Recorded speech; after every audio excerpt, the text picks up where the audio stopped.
Hey everybody, and welcome this week to Lost Planet Extreme Condition. This is a pretty fun game. It's a little bit kaiju, a lot mech. Basically, if you like the Earth Defense Force games, you would probably like a game like this.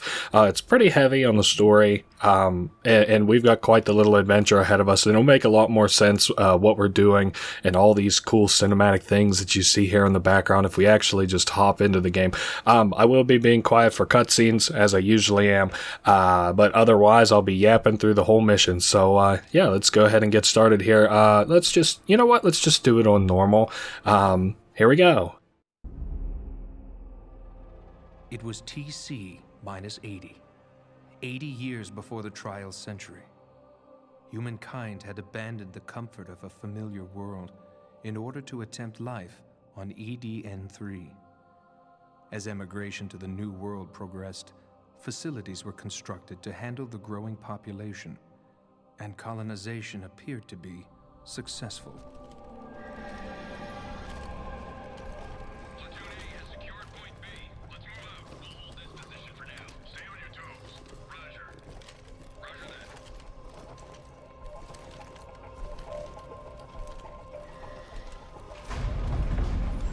What's that?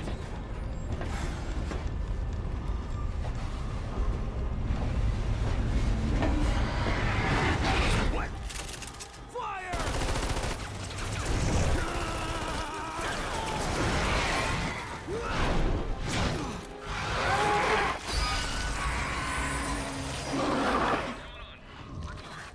We've run into some trouble.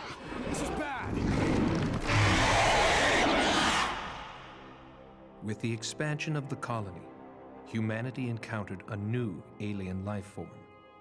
Known as the Acrid, they were immediately identified as a hostile presence. The humans had no weapons with which to repel Acrid aggression, and were forced to retreat from their new home. Gotta hold them off. We'll do what we can. Ready? Surround that one. Eat this!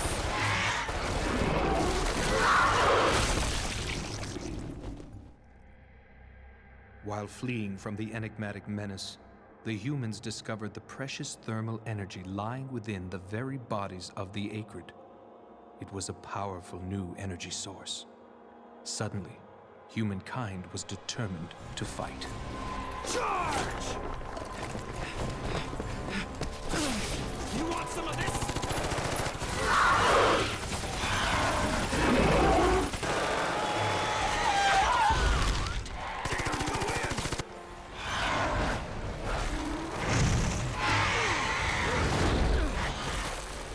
Damn you sons of bitches!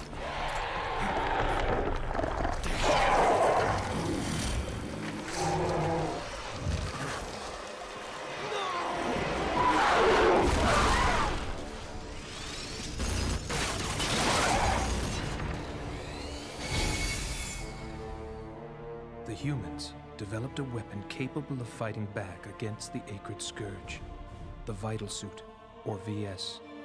With VS technology, humanity has returned to EDN-3, and the great colonization experiment has resumed.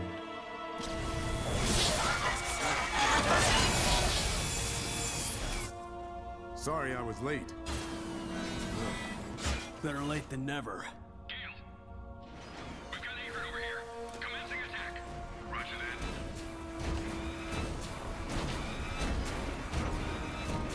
Platoon A has encountered hostiles. Platoon B, what's your situation?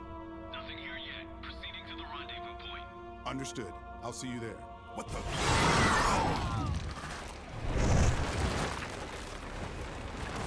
out! It's coming! Fall back!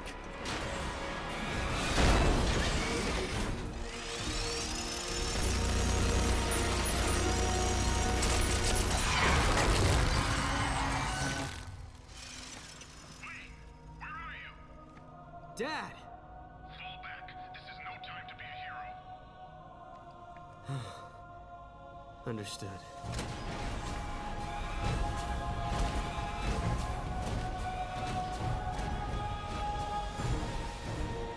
22 years have passed since the second colonization.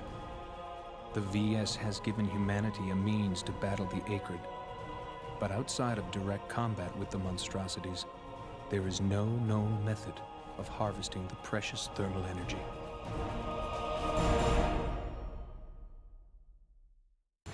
Alright, so just like that we get dropped in. Try not to get too lost in the story here. We'll do a recap. Also, we're going to be kind of jerked around as far as like the beginning story here is concerned. We're going to be basically like in and out of cutscenes for this first little area, but we have our two characters here, our playable character Wayne, and then our father, who's Gale. We're both apparently talented VS drivers. VS is being those big machines that we've been piloting to battle the acrids, and the acrids are the natural life form that is here on this planet, and they've evolved to have these little heat sacks on them that well, like it's like a compressed thermal energy, I guess you could consider it. It's kind of convoluted, and it only makes sense if you're really paying attention, but we're learning some basic game mechanics here. Like if you walk off of a ledge, you'll have these little wires that, you know, attach to things. This was supposed to be like a very what are we going to call it, like physics sort of heavy game, but it doesn't really kind of end up being that way. Also, we'll get these little tutorial things on the screen. They're more lore than anything. Basically, these are thermal energy. You'll see up in the top left we have our life bar, which is how much HP we have, and our thermal energy. Now, if our life gets decreased at all for any reason, it will use the thermal energy to activate what's called a harmonizer, which is attached to our arm, to automatically heal us. So if we take damage, you're more likely to see that number go down really quick than you are to see our life bar change. The life bar is honestly kind of superfluous in this game. This thing that we just activated is called a data post. They're mainly useful for showing us where we're supposed to go next. You can use them as a kind of guide point, and that there's a big monster. You never mentioned that thing.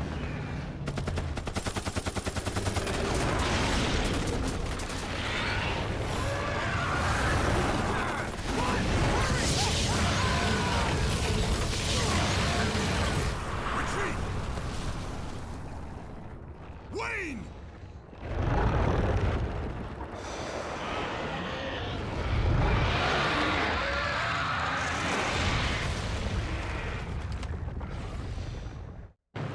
So instead of just trouncing the acrid like we've been doing before, we now have a acrid that can actually contend with us. It doesn't really matter if you shoot this guy or not. I just think it's funner to kind of play along, with kind of the story or whatever. This part of the game is cool because you actually have to like go through the mission like how you're supposed to. You can't just stay back, otherwise that monster will kill you. And then if you like hang back on these later parts where he can't get to you, it turns out that he's broken a hole in the wall and you'll actually freeze to death. Another thing that those data posts are good for, if you look at our thermal energy, we've gone up a lot of thermal energy.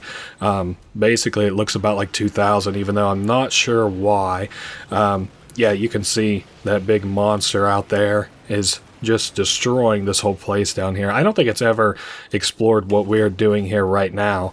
But, we work for this company, it appears, called Nevik. We've got, a little heating apparatus on us. Wow, it looks like maybe some of our guys died back there. Somebody just threw a grenade or two. Wow, it did basically nothing. But yeah, we're just supposed to follow these guys as he's sort of destroying things. I'm going to go ahead and activate this just so we can make the most out of using our mech here in a minute. Again, they're called VS's in this game. If you hear me say mech, it's because, I actually think they do both use both terms as well.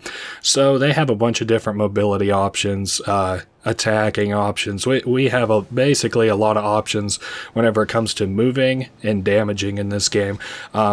Usually if you use like enhanced movement like I'm using here, it will just completely eat up your fucking thermal energy, which is about to be expected. You can also customize your mechs with any guns that you happen to find. There are a few primary types of mechs that we'll see in this game. And whenever you see this monster here called Green Eye, start to rush me, then just know that we have a cutscene coming right after it. So if you hear me kind of suddenly be quiet, that's why. But yep, he moves in, and he's kind of got us pinned here.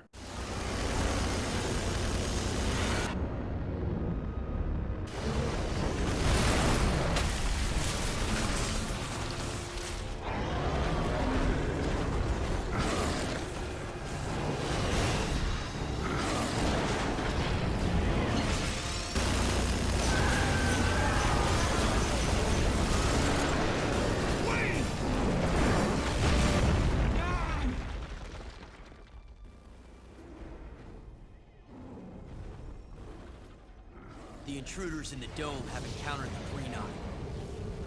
I see. They had VSs, but they're up against the Green Eye. Would you like us to investigate? Yes, just in case. But take your time. Understood. You should have played alone. You had your chance. Now you will die like dogs.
You're full of surprises. That device on your arm is absorbing the thermal energy for use in your body. All done. Yuri, can I come in now? The thermal energy and your arm will be our little secret. It's complicated. Come in!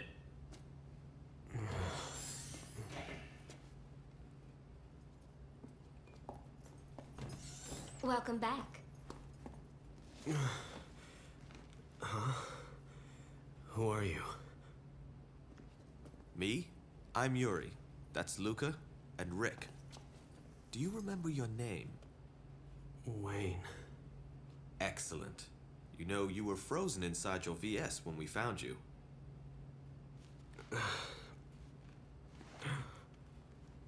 Green Eye. Green Eye? The acrid that killed my father. Do you remember anything else? No. Nothing. It might just be temporary amnesia. You should rest.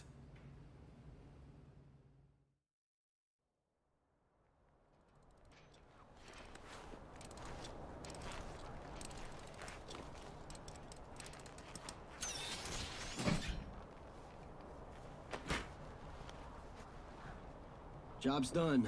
Thanks. How's it going? How's what going? Well, you seem to be feeling a lot better. And it looks like you're starting to get used to life here. I don't know about that. Come on inside.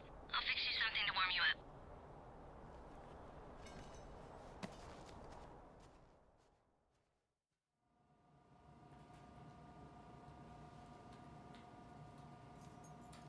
Isn't there some way around?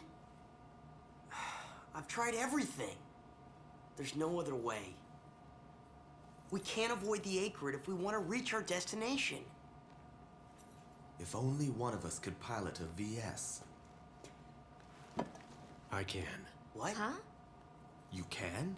I remember how to pilot one. We need your help, Wayne. We could use an able pilot. We are trying to eradicate the Acrid from this world, one hive at a time.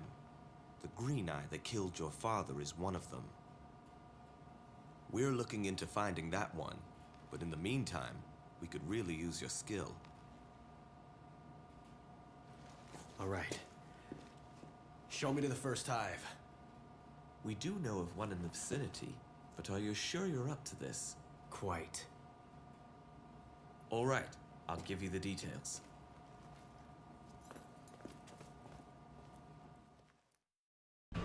Alright, so every mission, we get kind of like a little introductory, like an idea of our objectives and hints and tips and stuff. So this mission, we're just popping a hive, an acrid hive. Not too complicated, not too involved. They're letting us know here that we can pilot a VS. A lot of times we don't get a VS at the beginning of a mission, but this one's kind of nice, or this level's kind of nice in that, it's like trying to get you excited for using mechs in this game, so it gives you one right off the bat, which I kind of like. Let's see, there's a lot that I want to talk about for this game. I'm trying not to just shoot everything I want to say all at once. So to recap kind of the story, we left Earth, like humans left Earth, and we went out in the stars and we found a planet, and this was the planet that we found, the most habitable one, if you can believe it, according to them. And well, once we made it to this planet, turns out that it's inhabited by these monsters called Acrid, which is about half good, half bad, because it's bad because we have to fight them, but it's good because they have this thermal energy on them that apparently allows us to, well, live here, I guess. Yeah, I think it goes without saying, but all of the Acrid generally have that little weak spot on them where those bulbs are.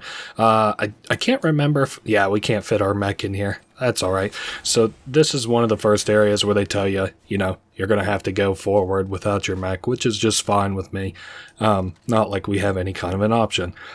Let's see, there's a ton I want to talk about this game. So, I'm playing this on Steam anyway. I don't know if any of you guys remember Games with Windows Live, but they finally removed it from the first Lost Planet on Steam, which is kind of weird. If you're not familiar, Capcom made this game, and way back in the day there used to be this program that you could easily play on live with if you could play online with other people with, called Games with Windows Live. You can kind of remember it like a mix, or you can kind of think of it like a mix between Easy Anti-Cheat and maybe like a smaller game platform like Epic Games, like if you use their launcher, like a combination between those two things. But unfortunately, whenever they came up with other ways of letting people play online with one another, and Games with Windows Live wasn't updated anymore, they let support for it fall by the wayside. Well, some of this stuff was ingrained pretty deeply into the games themselves. And then enter Lost Planet, anyway, is one of those games. Now, unfortunately, Lost Planet 2, I think Lost Planet 3 is alright, but at least Lost Planet 2, they haven't been able to unintegrate it yet. So, on Steam anyway, this is the only one that's available right now. I had this back whenever you had to install, like, an independent kind of launcher to be able to play this game. Now, thankfully, you can just play it kind of out of the box, so to say, if you buy it on Steam. This is introducing us to, we can dig underneath of the ice to find, special weapons sometimes. They're way easier to find than other times. Sometimes there are even mechs underneath of the ground too, or underneath of the snow. Let's see, I talked about Games with Windows Live, so I say all that to say, like, I'm semi-interested in playing I don't want the shotgun. Give me back the rocket launcher so I can blast this guy. There we go. I'm semi-interested in playing the second game, but if I did, it would either have to be, like, an odd version of the game, like from somewhere else, if somewhere else even sells it other than Steam, or it would have to, or it won't happen, which is like okay with me anyway, because I didn't really care for the second or third game as much as I cared for this one. It's weird, at least the third game is a prequel, and it is a prequel that takes place way before the events of this game. So again, I'm not really a prequel kind of guy. I think very few pieces of media as a whole do prequels well, and I doubt that Lost Planet 3 does it. I haven't played it, to be clear. But, you know. Anyway, let's see. I covered the story. Yeah, so they tried to inhabit this planet a couple of different times, and it's worked basically none of those times. Sometimes because of Acrid, sometimes because, you know, this planet's kind of a shithole. But I guess it, you know, beats spaceships, according to them. So another weird thing that isn't really brought up all that much is like, where the hell are the spaceships around here? Oh yes, I suppose I should also mention we have a couple new characters back at the back at our new home base. We have Yuri and Rick, and is one of the characters called Luca? I can't remember. But basically like an older gentleman, a young boy, and a young girl. And, yeah, there are new buddies for the time being. We're dropping rocks on those Acrid to, deal some damage to them. It's a double-sided sword, though, because, it can, also land on us, those rocks. Also, they don't really seem to be doing that much. That one almost looks This is something funny about playing a game that's just about 10 years old now, is that one there pretty much looked docile. He isn't even really coming our direction. And now he's dead. Let's see. We're all the way up at 5,000 thermal energy. It looks like we're having another avalanche here. Maybe if I like kind of launch over this way, I'll avoid it some. Ooh, we have a rocket launcher, another one coming up. I like the rocket launcher kind of as a weapon. It's just a little bit too slow and clunky for me to like very much. Also, its damage output isn't really that great. So it's going to immediately transition us from outside of the Acrid Hive right to the inside of the Acrid Hive. And then here's where I can show, well, it'll have to be just a minute until I can get close to one. But there are collectibles in this game. This game features metals. They're like, I think they literally just call them metal metals. It would be like saying that there was a wooden tree. You know, it's, well, I guess maybe a little bit like saying that, ooh, I don't want the energy gun. Energy weapons are nice because they have quote-unquote infinite ammo. But the ammo is tied to your energy. So, well, how infinite is it? Sometimes they're really good against certain enemies. I'm looking mainly at the, like, whenever you can put big energy cannons on your mechs, they're very good against other mechs. Though, you know, the problem is, like, if it's an especially big mech, or if it's an Acrid, it's basically useless. So, I really, really, really love, like, the look of this place. You can do like a benchmark test in this game that'll like test whether or not your system is like, you know, able to handle like all the Acrid on screen and stuff. Ooh, this is one of those metal metals. We pop one. I'm not getting all the metal metals. I literally think that that's like the fourth one on this mission, so we've missed at least 3 other ones.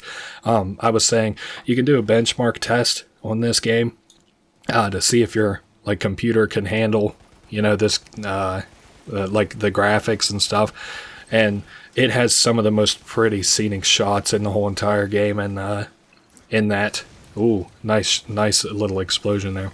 It has some of the most pretty scenic shots in the entire game in that little benchmark test that you can take, which is, I suppose, accurate. It's testing you probably on high graphics or whatever to make sure that you're able to play.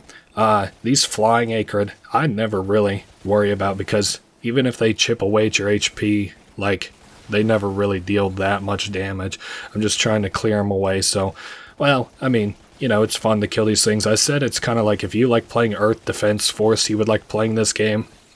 Earth Defense Force is kind of well, it takes place on Earth, as you might guess. This one, of course, takes place out in space.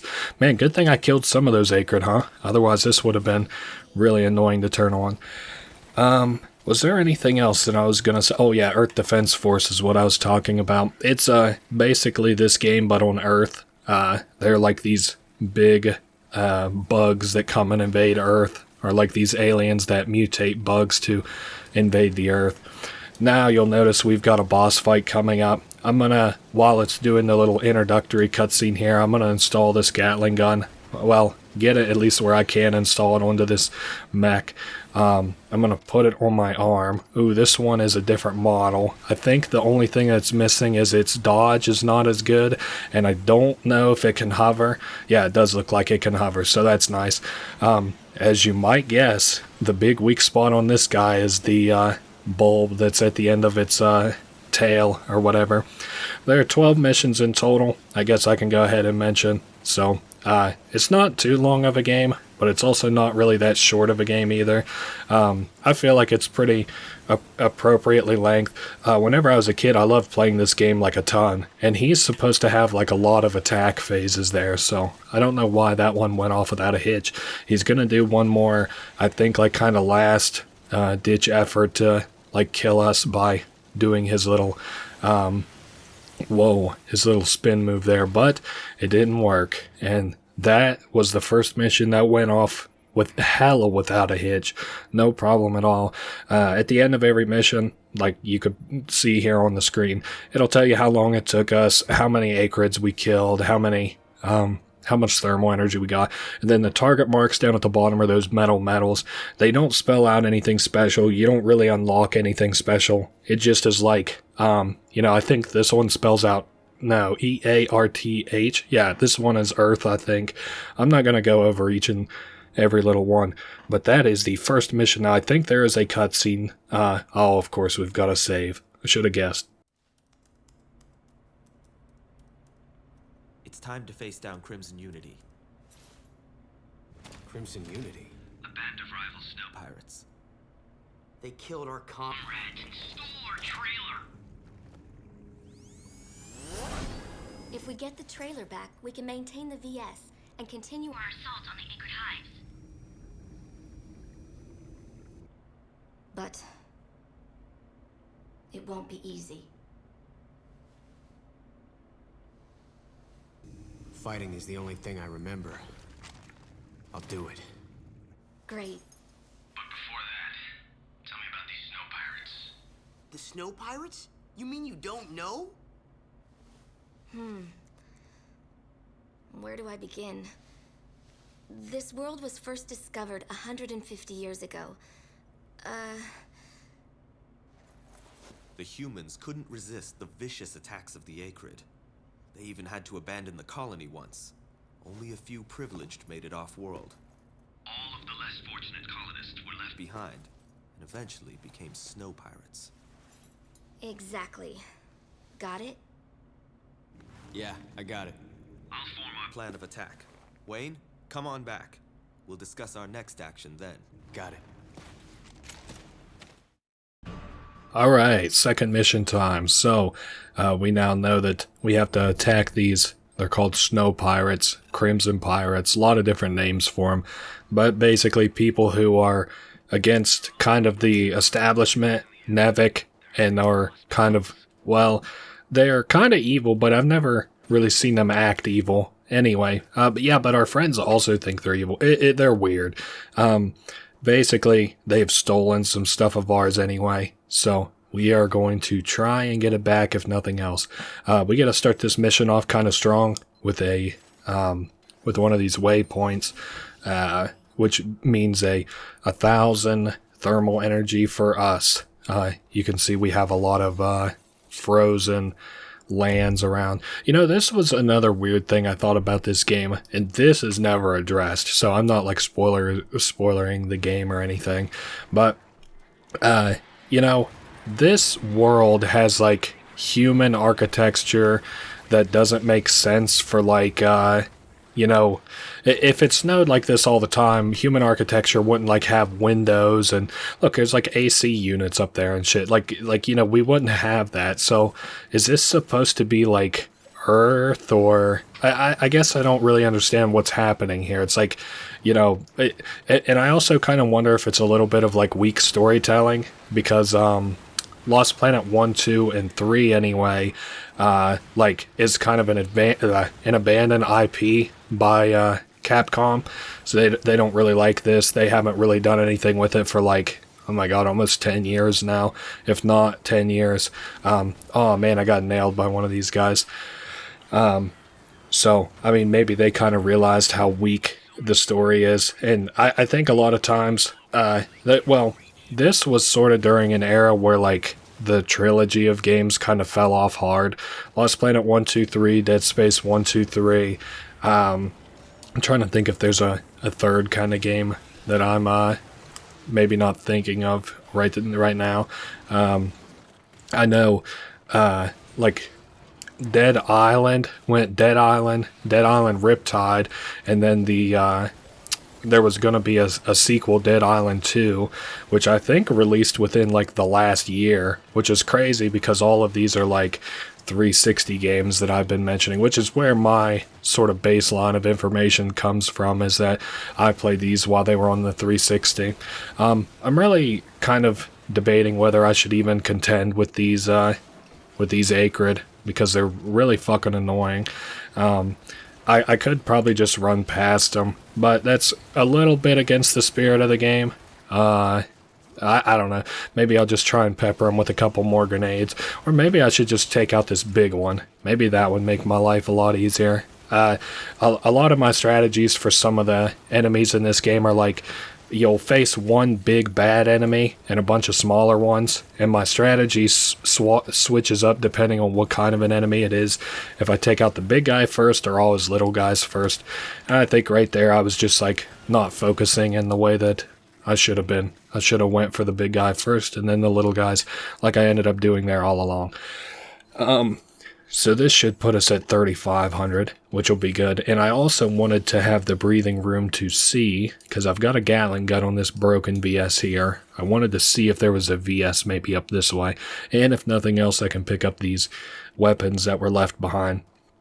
Okay, it doesn't look like it, and I don't think I want that Gatling gun. Yeah, we've got too much walking to do to carry around that heavy-ass Gatling gun. But we do have a shotgun. Wow. Watch me eat my words here. Now I'm kind of like, damn, I wish I had the Gatling gun.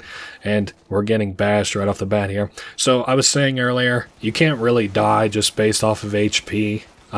Because your HP will get restored so quickly that, like, even if you're being pelted, you know, the only ways to really die in this game are to fall into places you're not supposed to be. So, using a couple examples, like, lava. There's like, we get close to the Earth's core a couple of times. Lava in those cases. Falling off of like a cliff into like frozen water is another case. I see some flying Acrid coming up here. Ooh, and we have a garage here on our left. These are always full of goodies. So you want to shoot the little panel that's on the side there and see what we get. Ooh, we got another VS here. This one looks good. It looks like it has a booster on the back of it. Pretty standard booster, not one of the super special ones that we had when we were fighting with our dad, but I'm really just gonna kind of pepper some of these flying Acrid as we're moving forward. Also, you can see that we have like a different life bar on the VS's than we do with our character.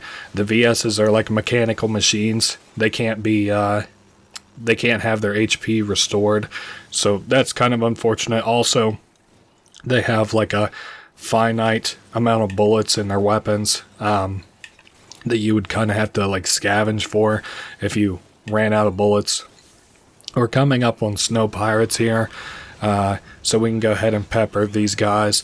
Now we have like, you know, two kinds of enemies to contend with. We have Acrids and snow pirates. Alright, I'm just kind of looking around to see. I don't really want to waste my time unequipping that gun from that robot and then re-equipping it to ours. It's really not worth it. Man, I was hoping I had a little jump booster on my mech. Where are these guys at? Underneath my feet. Alright, we'll pepper these guys. And I think, yeah, we're getting to the point where up ahead I wouldn't be able to bring my VS with me, so I'm just going to go ahead and drop it off. We have to like scale this next area coming up anyway, so I'm going to grenade these guys. Oh, that one dealt some damage. The first one anyway. Second one, not so much. How much? Wow, we got 6,500 thermal energy. I guess this kind of comes with playing it on normal. My thought process behind playing normal is I don't really want to struggle with the game so much, which I knew I would do if I played it on hard. So I'm just kind of fine with this being almost like a, well, it's not a walkthrough in that I'm showing every little thing, even though it's a full playthrough, but just kind of like a game that I can play and not even really turn my brain off, but just like not think too hard about. Whoops, I got kind of caught on the edge there. Yeah, let's go over on the, there we go. Made her that time.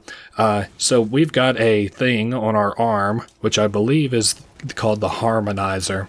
Now, other people don't have the harmonizer like we do, but they do have the little thermal canisters on their back that provide them with heat. So don't get too lost in the sauce on that detail, but we do have the thing on our arm, which is like the life support, which, you know, keeps us healthy in the face of all this danger that most people don't have, which is what Yuri was talking about back, what was that, 2 cutscenes ago now? 10 minutes or so ago.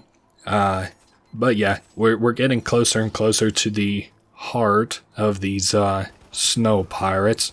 You can tell because, like, well, the little tutorial tip, the little hint for this mission was to find somewhere, find the pirate's base, and it is probably somewhere. Sorry, we got new tutorial here. This mech can actually transform. It's a little complicated. But find somewhere where the Acrid couldn't get to easily. Oh yeah, we've got a mecha coming. Watch out. I'm trying to see if he'll... Nope, he is actually just fell down. Okay, so we gotta kind of make this jump. That's the boost, I think. Was that the boost? I think. Oh, and I just lost my mech too. God damn it. Oh well. Hey, we'll fight this guy down here, it looks like, after all. And he is gone. He just got ejected. Oh, and there's another metal we can get rid of real quick. Wow, this is kind of like a graveyard of mechs down here now. Oh well, we can continue on forward. It's not too bad that we lost our mech because we would lose it up here anyway. I just wanted to see if I could even make that jump. The boost for that mech is really, well, it's good in every other aspect of the game except specifically right there. So, yeah, we were on the losing edge of that, or losing side of that coin toss, which is okay. That guy looks like he had a sniper rifle of some kind. Something that's kind of a bummer. There's like a VS sniper rifle that's only available in cutscenes and multiplayer, which is such a shame because I even remember as a little kid being like, I want nothing more than to use that VS sniper rifle. But even in the book, the little... what do they call those things? Like instruction pamphlet that came with my game. It showed you like all the weapons and stuff. Even it said this is only available in multiplayer. And oh man, I was so devastated. Basically, the anti-VS sniper rifle looks like a 50 caliber, sort of. Like a heavy duty 50 caliber, even a heavier duty 50 caliber. It's meant to be like an anti-armor sniper rifle, and as you can imagine, that's a pretty heavy duty weapon. Now we have to be careful not to get launched off here, which is mainly a problem, there we go, with the people who have rocket launchers of knocking us off. And we should have one more mech here. Yep, there he comes. I might be able to blast him with my rocket launcher. It's not. We're being attacked, so it's not really giving me much of an opportunity there. That's just the way she goes. But we have his one side blocked, the side that has the Gatling gun. Wow, and we have him hella pinned into this corner. Oh well, we'll just pelt him with some more machine gun bullets, I guess, until he's dead. Oh damn, I was going to show something really cool that I liked in this game, where you can actually like attach to these mechs and then shoot your gun into them. It doesn't do you much good because it doesn't aim at the person piloting it, but it is a way to assure that you actually get some damage on the enemy. I guess I could grenade this guy a little bit. Hopefully he'll catch some ricochet from the explosions, but okay. how are we doing? Yep, that looks like the end of him. Whenever mechs blow up, they actually drop a lot of thermal energy. I think it's 1,000. We'll see. We went up from 7,500 to, wow, almost 8,500. Yeah, so a little bit over 1,000 even. And we're now here in what I consider anyway to basically be the heart of the snow pirate base. At least this is where most of their forces kind of seem to be conglomerated at. They're not, you know, they're not too difficult. Wow, I really have never had this easy of a time against these guys. I don't think I've ever, well, as a kid I played this game on hard a little bit, but I don't think I've ever, like most of my experience is not playing this game on any other difficulty other than normal, and for some reason right now the sniper rifle just feels like it's really dealing damage, and I don't think I've ever felt that way about the sniper rifle in this game. I do think I have enemies underneath of my feet that I'm not seeing just by virtue of them being directly underneath of me and me being on a platform, but I'm okay with that. Let's go ahead and drop down. I know I'll have to deal with these guys, but that's okay. I'm just pushing forward through this mission. Goes that guy, and that one, and that one, and that should kind of free me up a little bit here, give me a little bit of breathing room to clear out some more of these other more annoying enemies. Wow, we're almost maxed out on thermal energy. It maxes out at all 9, so which is kind of a shame because it's pretty easy to get higher thermal energy than that. But and you know, a mission like this, you're not really going to be using a mech too much, so you know, you don't really have need of a ton of thermal energy, which is kind of unfortunate. Now, oh man, that's a lot of smoke. There we are. I just wanted to maybe get in a position where I could sniper rifle those that rocket launcher guy anyway. I didn't really care about most of the other guys. Kind of nice. Some of the barrels do deal explosions. Other barrels, they don't, which is, you know, nice and lame.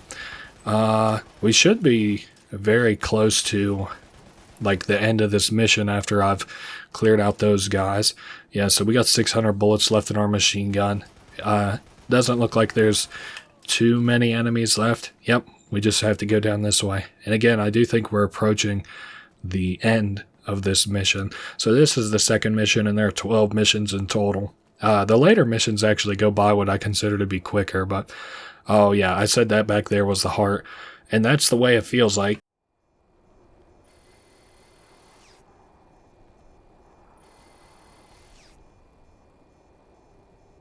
Proceed with caution. I will. What an odd cutscene. But that's what it feels like. But in reality, I think that this is supposed to be more of like the middle of their base, maybe, because you can see that way off in the distance has like the metal wall, which I guess is, this was another thing I was thinking about. I was like, they probably don't get that many intruders, so why do they have this side of their wall so fortified? Like, you would think that this is generally about the middle of their base, like in reality. Again, that last place felt like the heart, but it wasn't. This is probably the heart. So why do they have so many fucking, like, so many defenses pointed, you know, kind of inwards, just about? I don't know, just dumb, I guess. Now I think what I'm shooting for, we'll see if I can make it up here. Yep. And then I'm gonna kind of clear these guys out of my way a little bit. Wow, there's quite a few enemies here. I wasn't expecting so many. I want to get on top of this roof so that I can take over their signal post. Oh man, I got shot from somewhere. Maybe over this way. Oh, I think it's from that mech I see coming up. Alright. And then I probably want to get rid of that guy at least. Maybe I'll switch to my rifle. That'll help me out a little bit here. There we go. Clean that guy's clock. It doesn't look like anybody else is focusing us, so I'm going to go ahead and turn their signal post off and turn it on for us. This will also in our mini-map give us a better read on enemies that are around. So, can I like just simply snipe that guy? Wow. What a clean takeover that was. And I'm going to kill that guy just so he can't maybe get in it. It actually looks like a lot of people are trying to get into that VS. I would really like to have that VS for myself. Let's see if I can maybe keep people off of it enough for me to, sneak my way over there and get in it. Okay, so we have 2 missile launcher turrets on top there. And I could probably pick those off if I grab this rocket launcher here. But let me, before I do that, maybe kind of deal with, spend these last 5 bullets that I have in the sniper rifle, since it seems to be doing me some kind of good.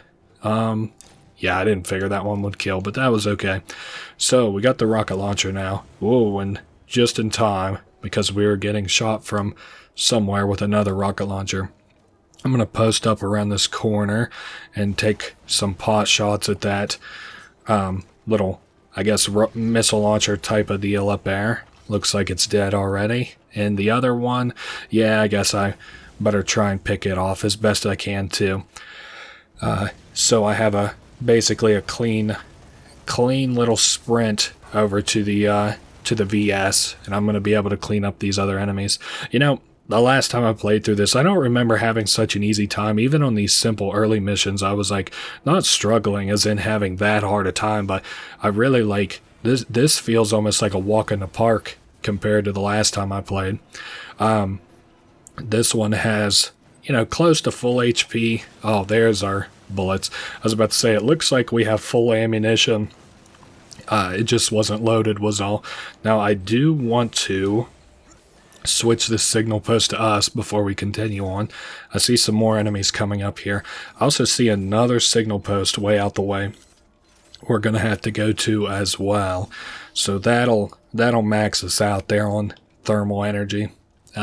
Maybe I shouldn't even worry about the next one, because much in the same way that medals were only for achievements, which are not available here in the Steam release, that's the same way with the signal posts, I'm pretty sure. Like, besides the thermal energy, which we don't need, and the directions on our mini-map, which we don't need. Let's see, can I go forward? No, doesn't look like it. I'll have to get out. But in the directions on our mini-map, which we don't need, there's really no reason to, do it otherwise.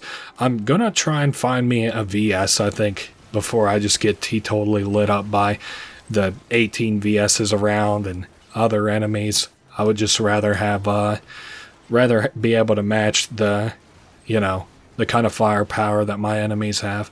Okay, so we'll attach that and see how many bullets we have overall. 6 rocket launchers, 400 Gatling gun. Okay, let's clean clock around here. So there goes their first enemy, at least. Wow, I thought I knocked it out. My B. I wonder how many rocket launchers this might take to destroy just a VS. Maybe 2? Nah, looks like 1, and then maybe about 40 Gatling gun rounds. And then I'll clean up these, oh, nope, looks like we got another biggie to deal with. It's funny, they introduced this guy as a boss, this mech, but it's kind of like just your introduction to this kind of mech, and it's not even that good of a kind of mech. It's kind of like a shittier mech. All it is very mobile. Otherwise, it doesn't have particularly high firepower. It doesn't have mobile as in it can get to places. I don't even mean it's mobile as in it dodges your shots very well.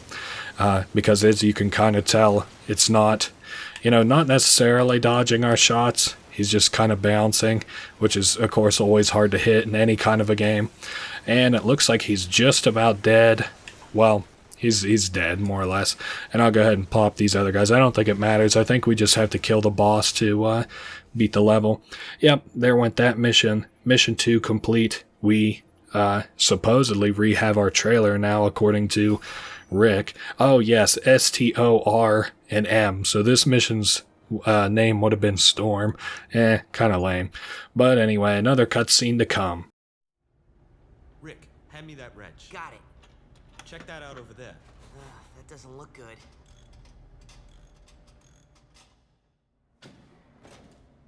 It's in better shape than I expected. The engine's dead. We need to replace it before we can get the trailer running again. All in good time. Gotta move in first. Yuri! A PDA. Anything interesting? Hold on a sec. I just have to break some encryption. It's no good. This will take a while. Nevek. Yuri. Oh, it's nothing. All right, try to hurry it up. There might be something about the green eye on there. Wayne? Wayne!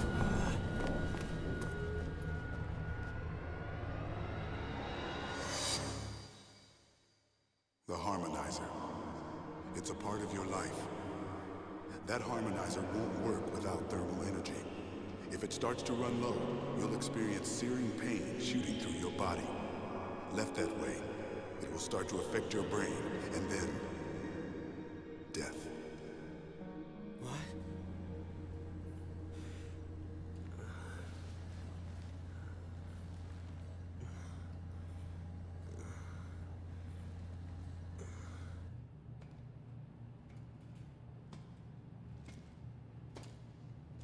Just what the hell is going on?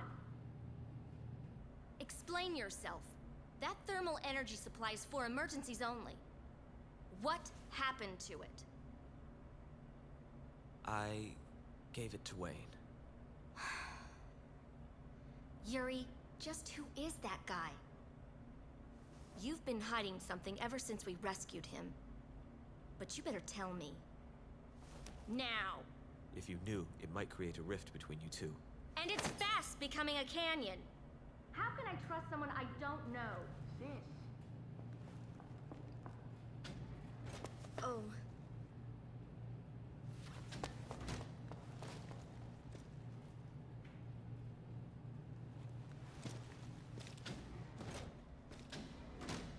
Wayne, How's the PDA analysis going? oh, it's done now. We've updated the map, so take a look. Oh, good.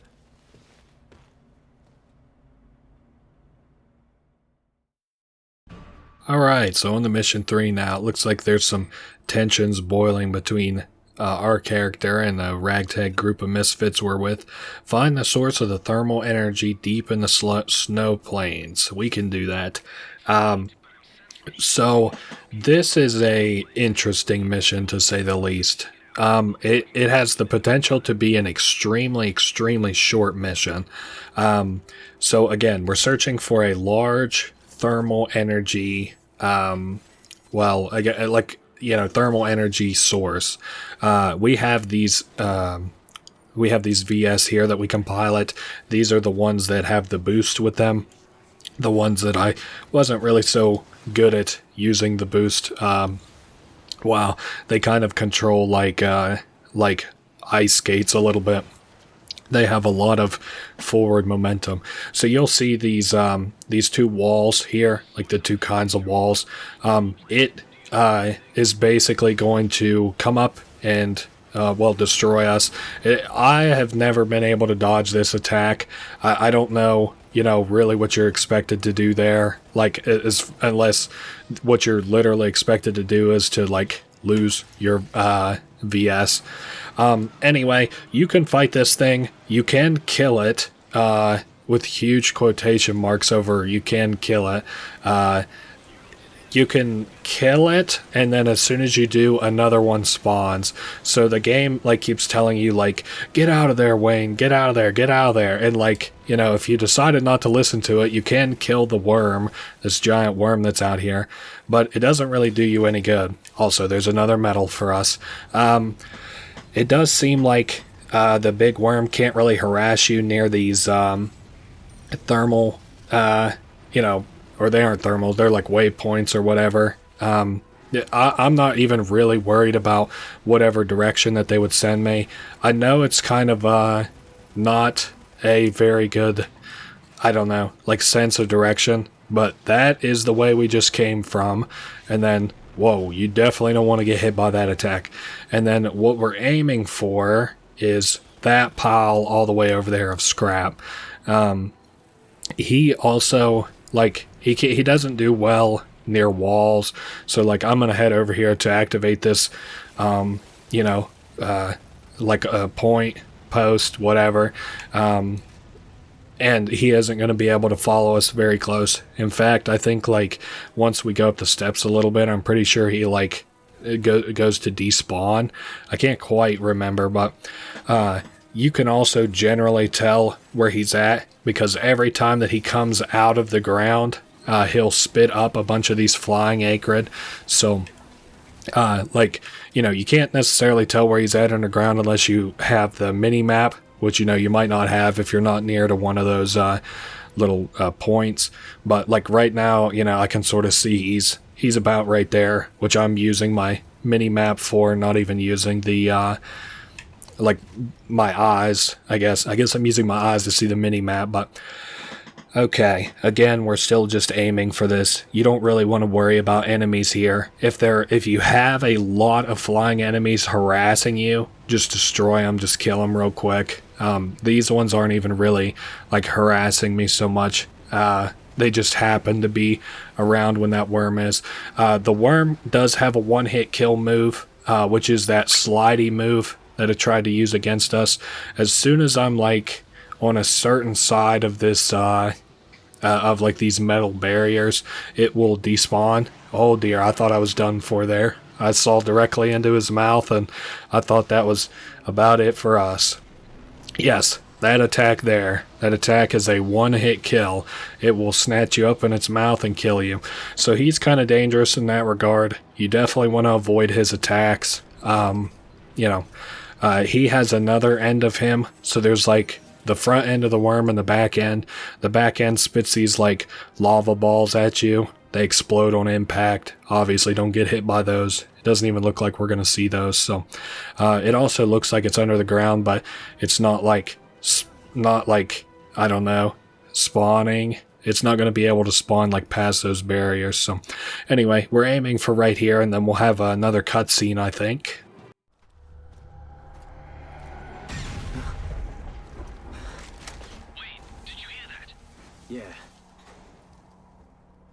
Yeah.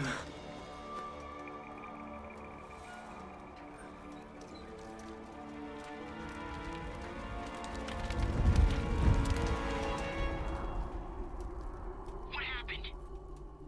Looks like snow pirates. Could have done this.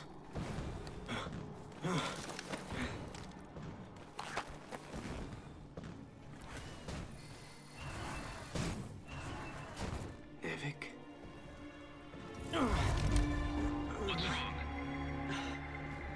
Nothing. What's Nevik?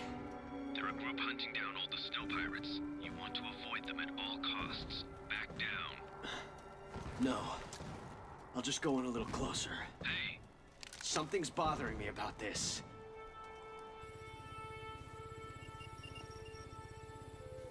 You don't belong here. Do you want to end up like them?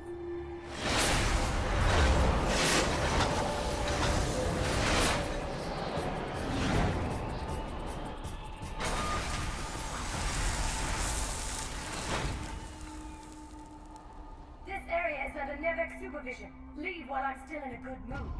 Wait, watch yourself. There's something I came for. I'm not going anywhere.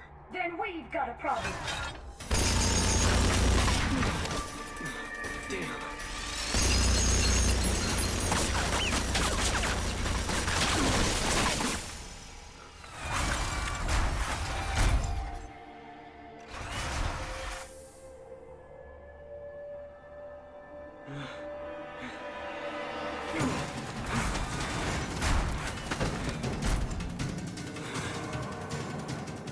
Alright, so we've got a little, you know, well, weird character here that we have to fight against.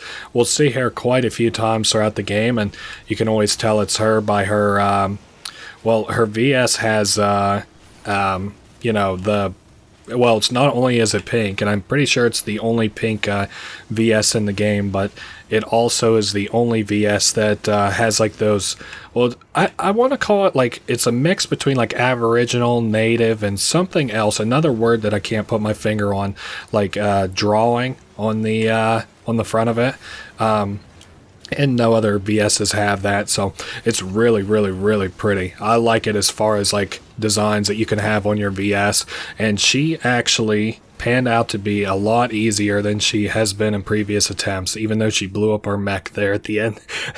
Mission complete just as I got my ass blown up. Yeah, 7.5 minutes so far, the shortest mission of all time. I think that, I don't know what that would have been. I don't know what that word is. Sorry. If this were the Wheel of Fortune, I would lose this very easy 6-letter word. Anyway, that was that. Now on to the cutscene. Oh, of course, and as always, we'll save.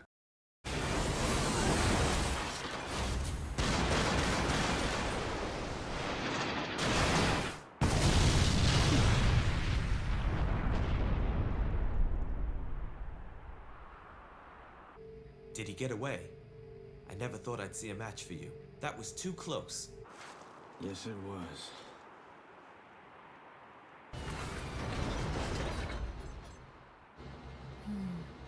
He reminds me of someone.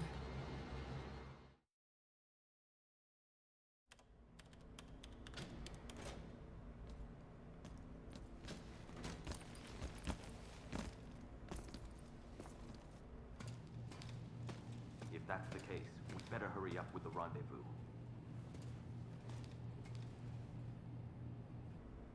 Then, you agree to our request, Dr. Solotov. Nevik. We both share a common goal. I see no problem with that.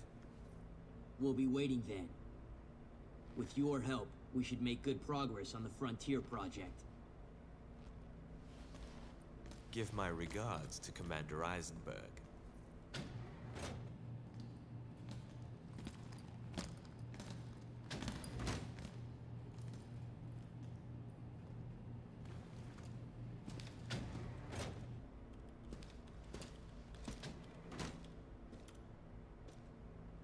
Eavesdropping. That's not very nice. You're working with Nevik?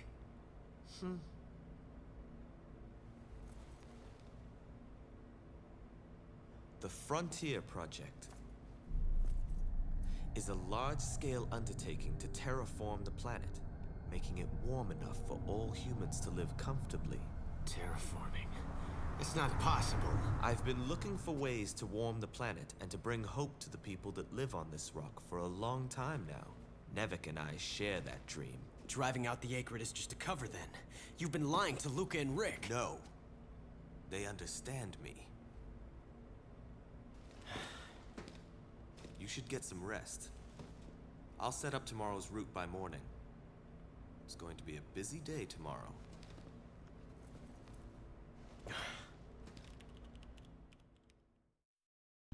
Alright, another mission. Things are getting interesting around the base. It looks like Yuri's teaming up with Nevik to make the world habitable. So climb the first mountain route to reach the peak. Okay. I think I remember this mission. Yes, this one ends with an Acrid boss fight. It's kind of cool.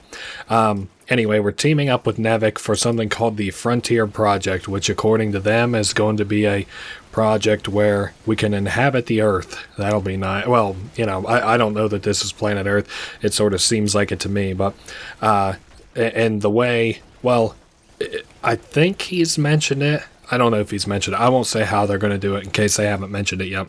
But yeah, I guess, you know, we're begrudgingly going to team up with Nevik. And of course, you know, teaming up with the bad guys like this never goes well. So, and you know, tentative kind of bad guys. Nevik hasn't actually really done anything to us other than kind of be around. I actually think the Snow Pirates have kind of screwed us more than Nevik has. So, oh yes, lovely. We're about to get peppered with little explosives. It looks like I was able to just barely dodge that. I guess I'll turn on this nav point here and continue forward. It looks like that one acrid that rolled past us is like not quite able to get back to us, so I'm okay with that. I also see another coin coming up here. Let's go ahead and pop it. Very nice. And then we can just let ourselves down into here. This is a very cool room, I think. It is just covered in these acrid all over the walls. You know, they're all over the place. I like my strategy of being able to handle it.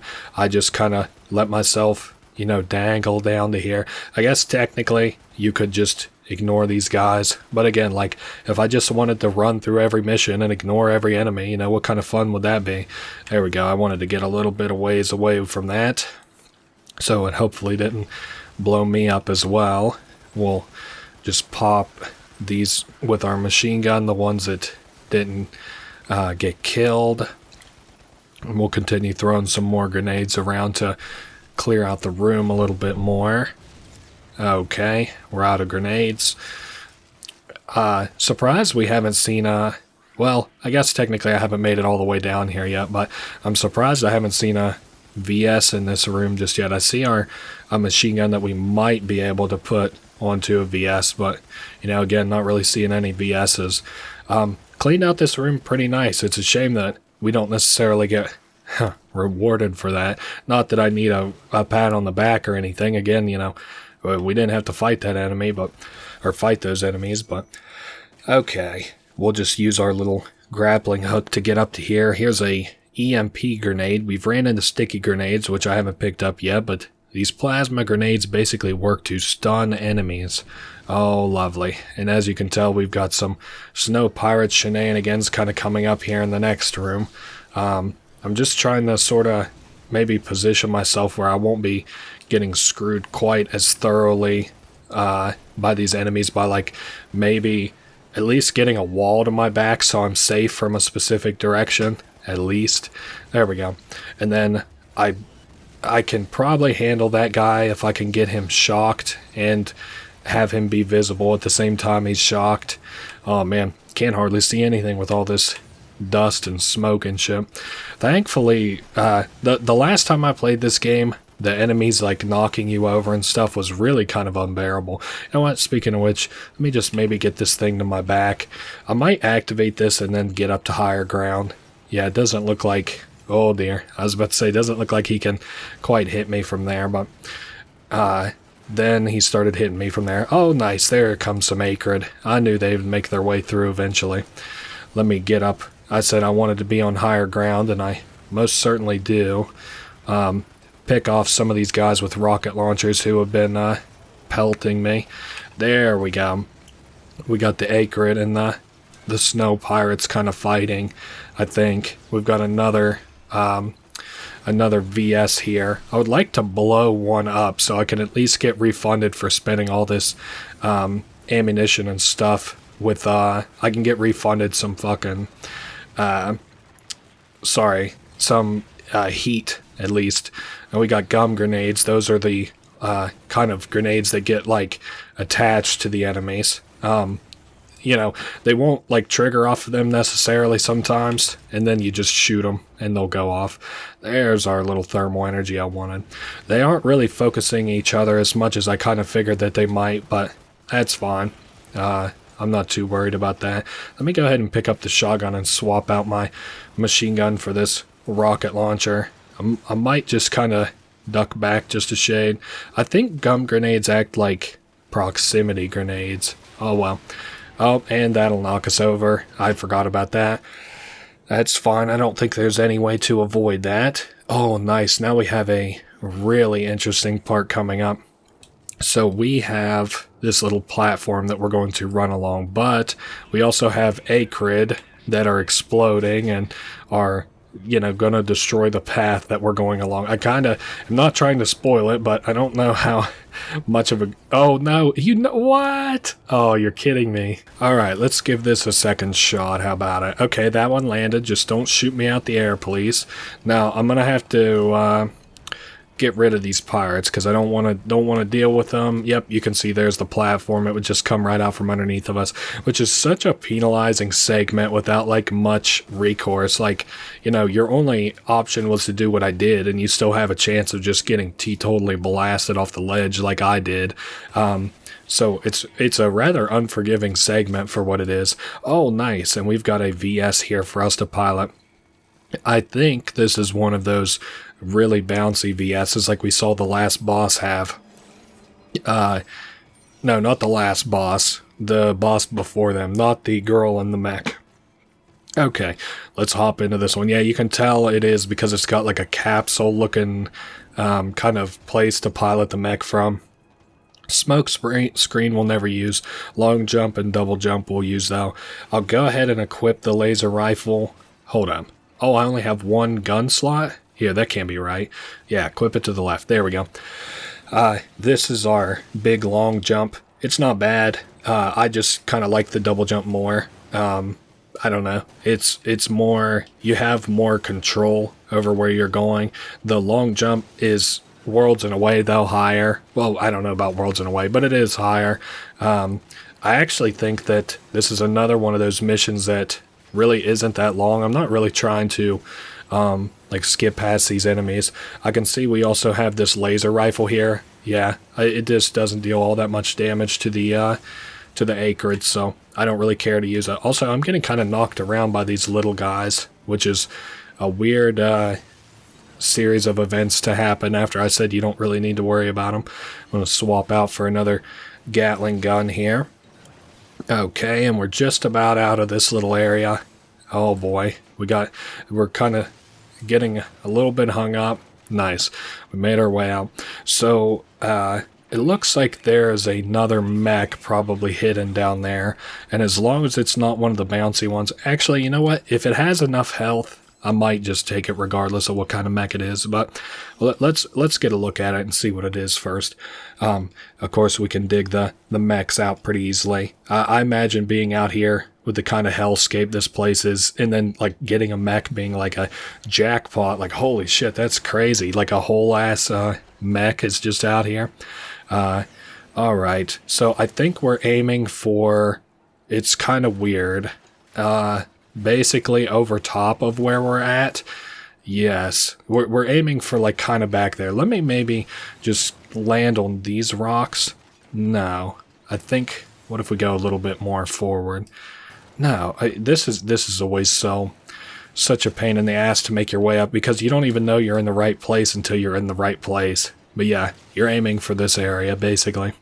And then here is where I said we'll be fighting a big flying enemy. It's kind of like a big mosquito wasp type deal. I want to wait for it to slow way down before I try and hit it with a missile though. He warns you to just stay moving. I mean, that's good advice, I guess. I don't really remember this enemy's attack patterns other than, you know, you want to dodge those ones that he just shot. Those ones are the most deadly out of all of them. I guess technically I think it also has like an attack where it uses its lower part of its body that you can see there with like the horns as like a spear. That's another attack you definitely want to avoid for your own health. It's also kind of hard to get him to slow down where you can hit him. I just am trying to maybe predict his patterns a little bit so I can hit him with the way more damage dealing missiles. Didn't quite pop off the way I'd hoped. Okay, what if we try another one there? Yep, that one actually landed, so that's good. And we're almost out of HP, which is really bad, but oh wow, I didn't dodge that in the way that I anticipated, but we didn't get hit by it, so you know, win or loss win maybe. Oh, we're definitely gonna get hit by all that. Okay, that's not a big deal. I'm pretty sure that there are VS's up here. Oh, I just died. Alright, I think we're generally-ish where I was before. Generally. And I still have my VS, even though we're hurting pretty badly right now. I kind of, oh wow, we actually just killed it. I kind of came up with some new tech where I just basically if I hit once, I just pelt that motherfucker with missiles, which is why you'll notice I had less missiles than I probably did whenever my VS got destroyed. Actually kind of surprised that that mission went as well the second time as it did than the first time. I have no idea what that word might spell out. Sorry, that's another lose on Wheel of Fortune. And a save and a cutscene. Wayne! Yeah. Yuri's things! They're gone! What? Where could he have gone? Fool! Do you know something? Wayne, where's Yuri? Don't know. Liar! What do we do now? What else can we do? We take out that green eye while we wait for Yuri to come back. Wayne, the mountain range is next. We're gonna have a tough climb to the summit. Prep up. Right.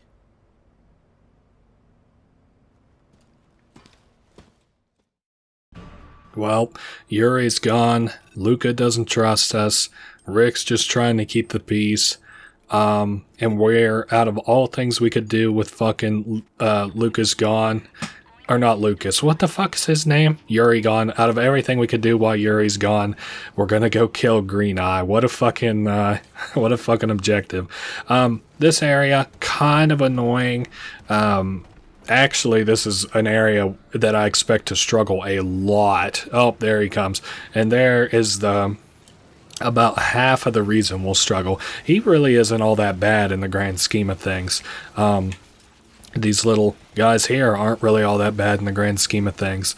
It's this one little fucking jump that is just a huge pain in the ass for me to land. Oh, I think I hear it coming.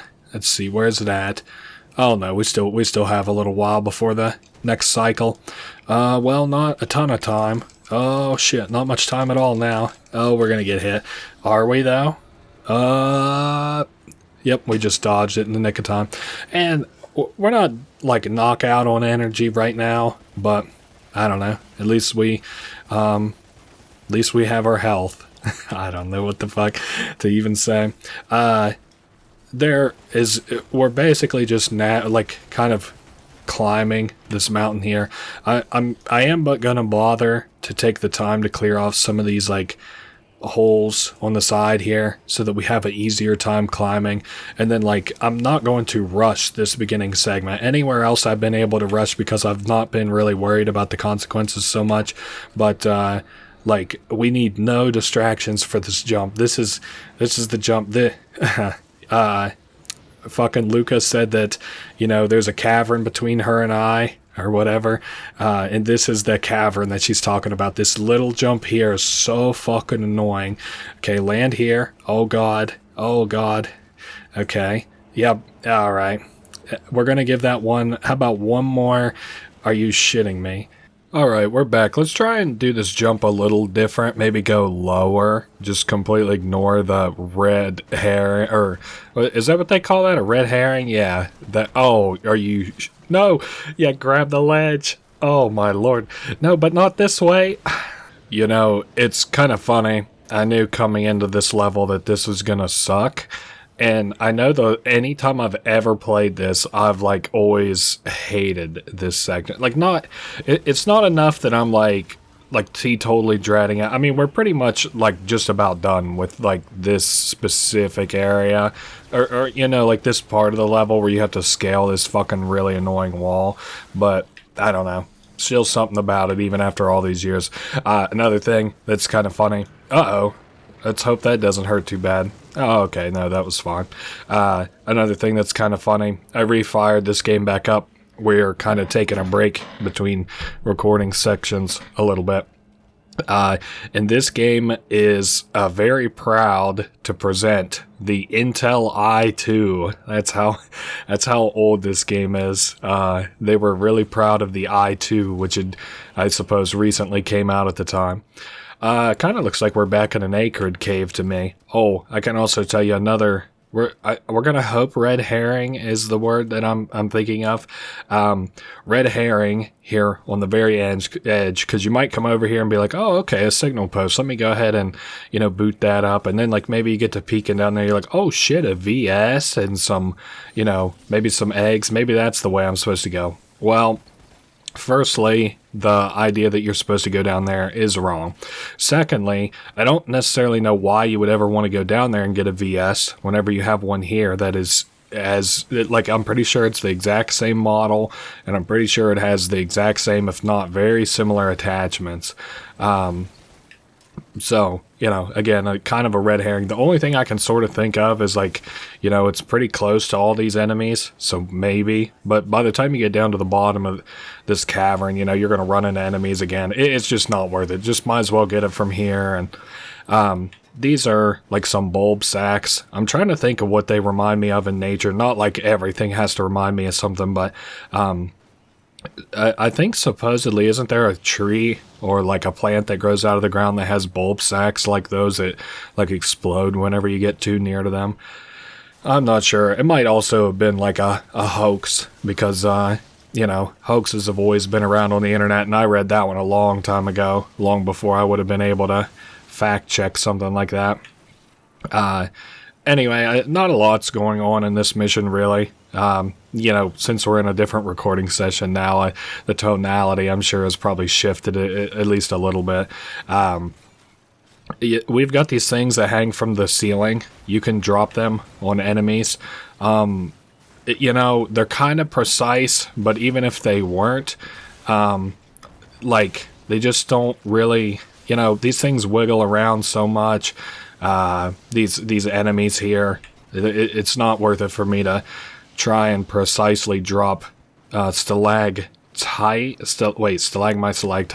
stalactites. And I think I remember stalactites because they have to tightly grip onto the ceiling or else they'll fall. Stalagmites, kind of, the M's in them look like spikes out of the ground.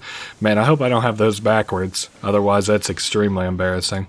Also, are we about fucking... The acrid hives are always the fucking most boring parts of these missions. And it's not to be like, can we get back to the cool shit again? But can we get back to the cool shit again? We're stuck in here with one of those, like, little mini boss wasp looking things. A lot of the, big bad enemies in this game end up becoming smaller version little bad enemies later on. I really want this VS. This is not only a step up, but a complete ammo reload on both of these and 2 Gatling guns on top of that. Duh, I want this shit. You know, normally I would say let's go ahead and get that signal post, but not even really worth my time. Even for the fat 1,000 energy it would give me. This one doesn't appear to be very mobile, this VS, so I'm not probably going to use the boost for anything besides like dodging big attacks, which I think, not this room, even though this room does look rather imposing, but I think it's the like the next segment that we go through we might need it for. Okay, so that's for sure like the little drop down that we're going to have to do. What is this? Just like a, you know, outfit your mech with whatever you want type of room? Well, it's got a little, about one of the more cylindrical, I called them capsule-like, and I think that's better, more capsule-like VS's inside of it. So that was a very vertically oriented VS there, which I don't necessarily want. I like this one we have right now. Okay, so here we have a boss. You know, not like, you know, you can't see that with your own eyes, but I think what we're doing here is like picking all the parts of this acrid off. Ooh, man, we got hit with the ice beam. Picking off the parts of this acrid here until we can get to this jewel that's on the very top of its head. Man, we took a big hit there that time.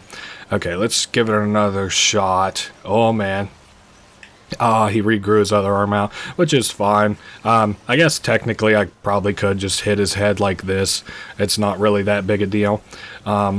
Maybe I'll kind of like go for a combo of the head plus his arm if I'm able to. There we go. And we just definitely dodged those rocks. Well, and there we go. I got hit. I still got hit by some. I'm still getting hit by some. Damn. On the right side, there are some VS's down here, and I think the only insta-kill this thing has is, is if, like, you were to fall down where his, sort of core is at. Oh, damn. I guess I should have been prepared for that one, huh? At least this will keep us up in the air for a minute. Alright, we already got another arm down, and we'll chisel away at his HP some. Wow, he's really not in a good way after that attack burst. And his arm is back, and one of my machine guns is gone. Let's swap it out, or we could reload it. There we go. Oh, I did dodge the damage by pressing Y there, but I didn't really dodge the beams so much, if that makes sense. Good thing it doesn't have any after effects. Alright, let's light this motherfucker up again. I don't think I'm going to bother to go for both arms unless, like, the opportunity hella presents itself. Also, speaking of opportunity, let's get the fuck out of here before these rocks annihilate us again.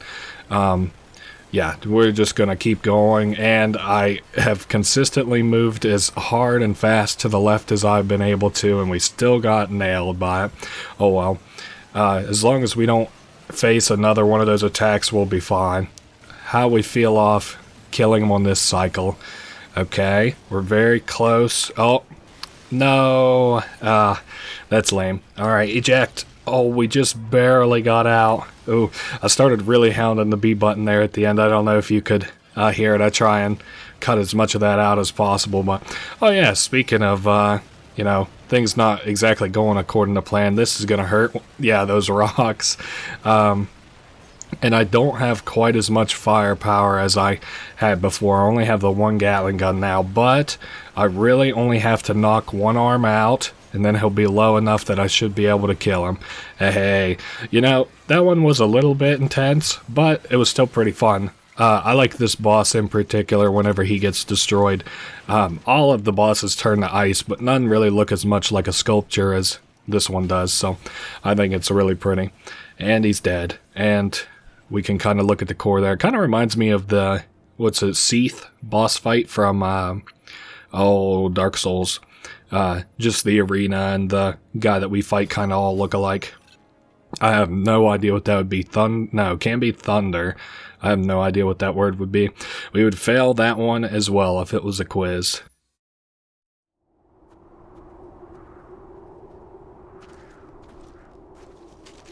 We finally made it to the Green Eye. Yeah. I'm sorry. Huh? I'm sorry that I said I couldn't trust you before. Oh. Don't worry about it. When Yuri left, we all felt abandoned. You could have easily moved on too, but you stayed with us. It means a lot, Wayne. Thank you. I'm really sorry for what I said.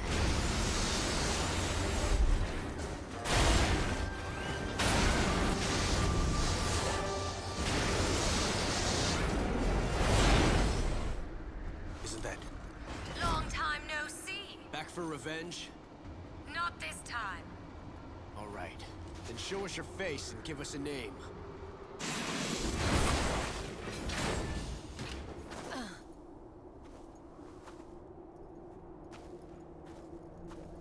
The name is Basil. I have business with Solotov. She must be talking about Yuri. Remember? Yuri's last name is Solotov. What's the meaning of this? I looked into it. What are you talking about? You're working for Dr. Solotov. Why do you insist on hiding him? Did you expect we would just give him up to you? You have no idea who he really is. He led my family and many others close to me into a trap and killed every last one of them. Nonsense! I'm not here to debate this. Just hand him over. He's not here anymore. Why should I believe you? Because it's true. Look for yourself. So, he went over to Nevek then. Nevek? It's not so surprising. Solotov used to be one of them. Don't lie about Yuri! Believe what you will. What's your name? Wayne.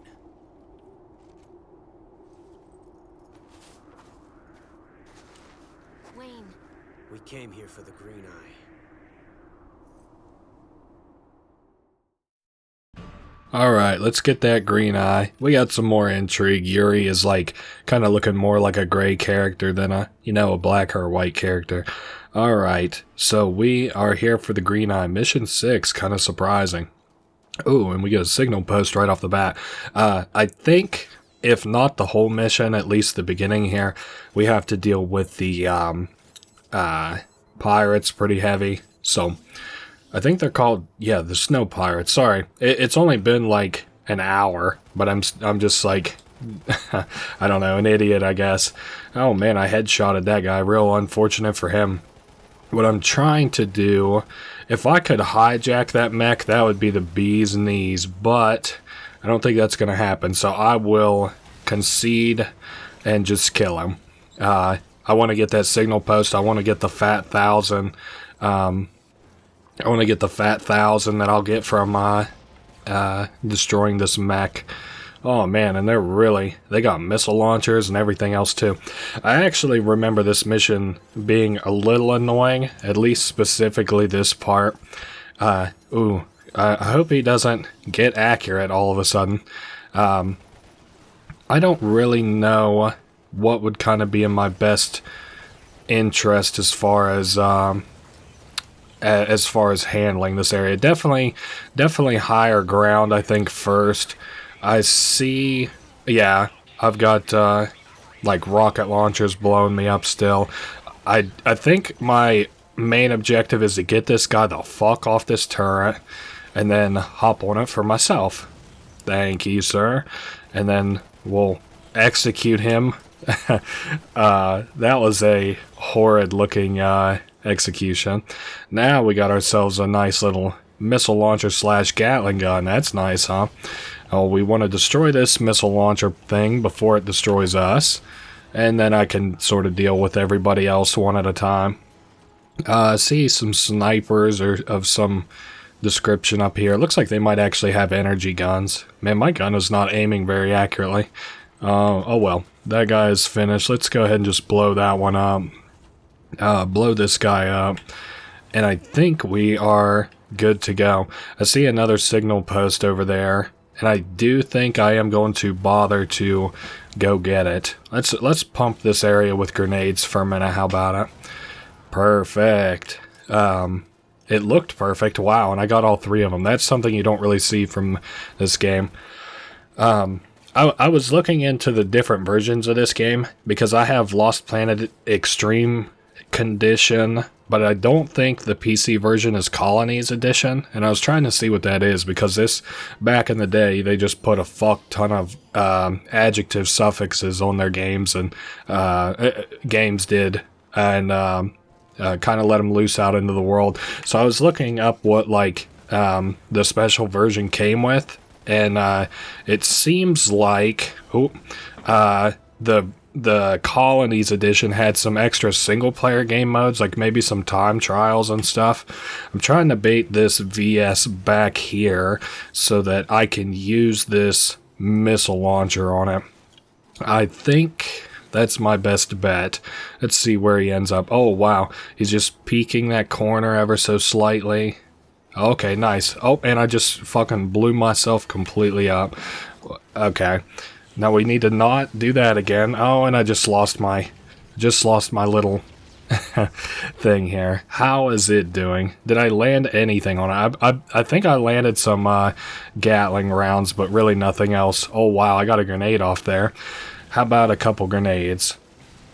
I can't. Oh, there you went. Good. Hey, at least we got that one out of the way, and that was a nice VS too. Like, that was not one that I really, not one of those VSs that you want to catch in a, be caught by in a back alley. They really know what they're doing. Okay, let's, nah, I don't want the plasma grenade. Oh, I really don't want the plasma gun. I thought that might be like a rifle that we had earlier. And load up on some machine gun bullets before we go into where we're going. I see some enemies on the mini-map here. Ah, nice. Thought you could get the jump on me, huh? Cool. Alright, I kind of forget what we are even expecting this mission. For some reason I thought it just dropped us straight into green eyes, but maybe I'm thinking of another mission. Maybe this is like mission 6 getting to Green Eyes, mission 7 you're at Green Eyes. Ooh, I also see a good VS coming. Oh, I think this is a cutscene actually. We'll see whenever.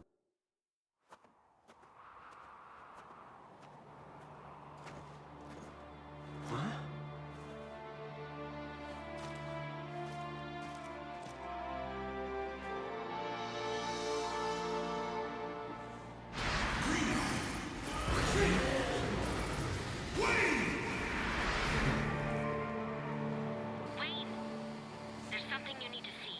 Come with me.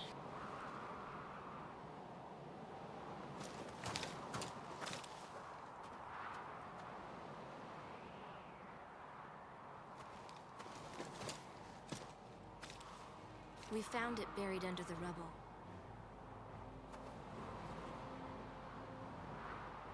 My father's VS.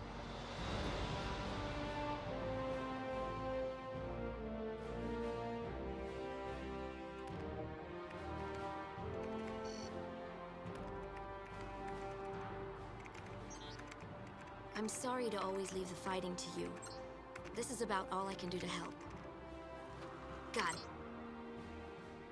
Your father's VS still has a working engine. If we repair the body, we can use it. It's a bit old, but it'll do the trick. Sis! Huh? This is no ordinary VS. What do you mean? This engine has been enhanced. This might be the most advanced VS ever made.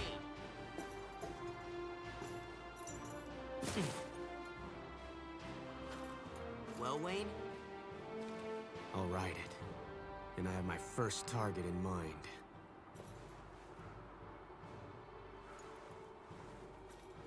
Your father fights with you. Thank you.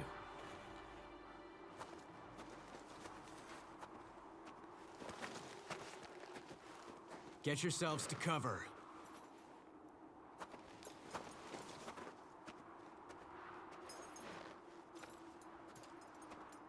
Let's go.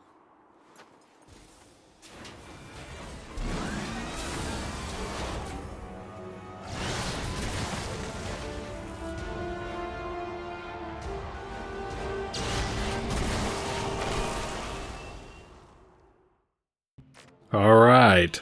So between Rick's hardware and Luca's software and my piloting skills, you know, we should be able to handle this Green Eyes, and no more poetic justice is there than killing Green Eyes with, you know, our dad's mech. So that's pretty cool.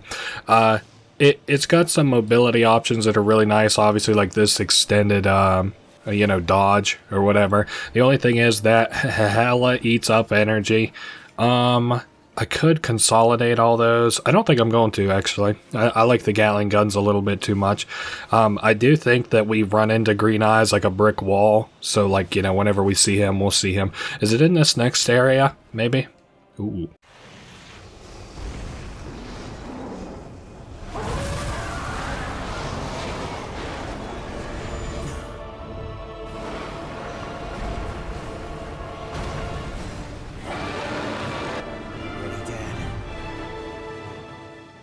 Alright, Green Eyes, let's get him.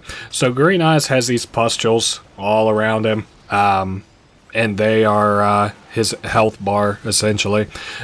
He has some of those moves like shooting icicles that makes him kind of deadly. Those are, you know, his side-to-side attacks. Also, he can do some, like, you know, as you might expect from a kind of big monster like he is, he can do some damage as well by just knocking into you. Actually, I think what I'm gonna do, hold up, let me use, I'm trying to get to this, there we go, thermal energy before it runs out. So we've popped all of them on his left. Now let's pop all of the ones on his right, if I'm able to. He'll just walk in this circle. That move he just did there stunned us for a minute. So if you saw me standing there like a dolt, that's why. I'm pretty much waiting for him to move so that hopefully I can get a better angle on his weak points. Wow, good God. Can you move, Green Eyes? please. Oh, nice, and he's kicked on the jets to get away. But we're popping these pustules like it's nothing. He's got, what, maybe 2 more to go, it looks like. Oh, 1 more here. Oh, and he has a back attack. Man, we're not doing great on HP. But I think his next weak spot, because we destroyed both sides of it, it looks like, I think his next weak spot is not nearly as hard to hit, necessarily. Okay, yep, they're on the front now. He's got some new pustules on the front that we didn't have before. I believe we pop all 4 of these, and then we get some new pustules. Man, good thing we got the extended movement, and it dropped some thermal energy. Okay, now 1 big pustule on his, above his head. Oh, damn. It's a shame our dad couldn't do this. This would have been one hell of a fight to watch in a cutscene. But hey, that's why we get to do it now. So if not him, then us. Oh, wow. That was shaping up to be a closey. Damn, very cool. And just like that, there goes Green Eyes. Very nifty. He dropped us some thermal energy too. How nice. And that was Green Eyes, our dad's killer. Done, over with, gone. In 10 minutes or less. I have no idea. Yeah, if I don't even get any letters, how do you expect me to guess it? Oh well. Very cool mission.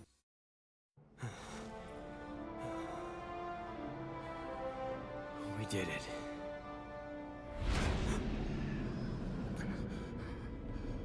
Why did you betray us, Solotov? It was all a Nevik trap.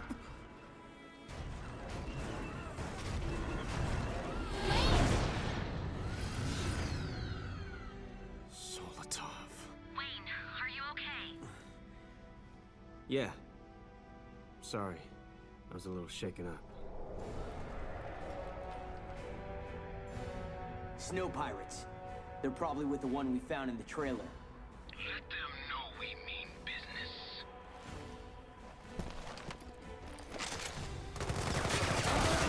Never. What are they doing here? Stay back! That VS is impressive. Let's see how it handles this. Huh?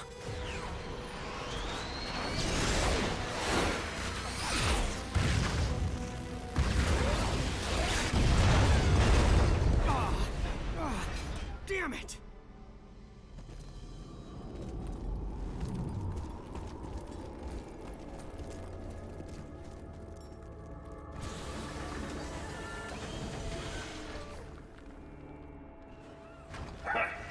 No pirate.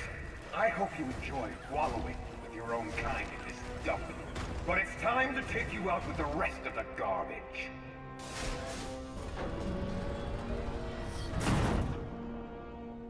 The Frontier Project must continue at any cost.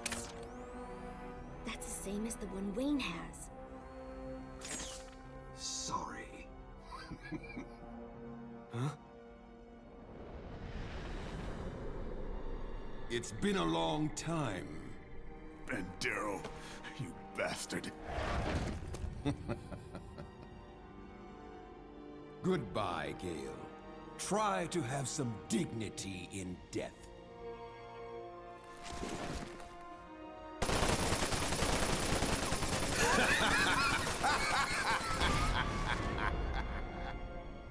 Bandero. I'll kill you!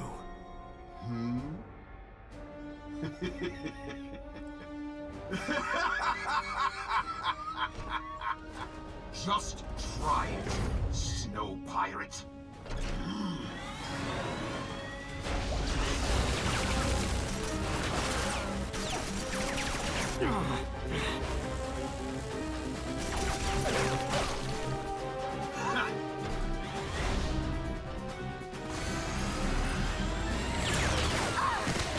Luca!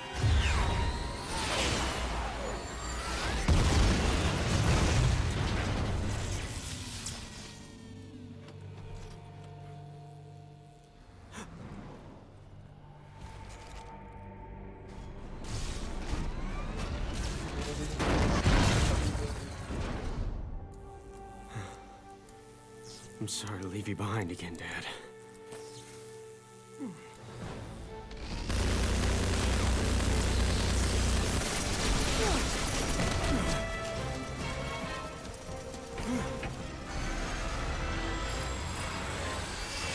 Luca! Wayne!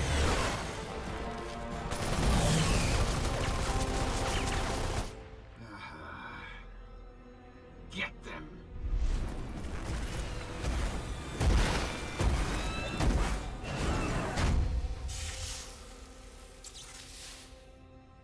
That VS. Amazing. Come in, Commander Eisenberg. I found something you'll find most interesting.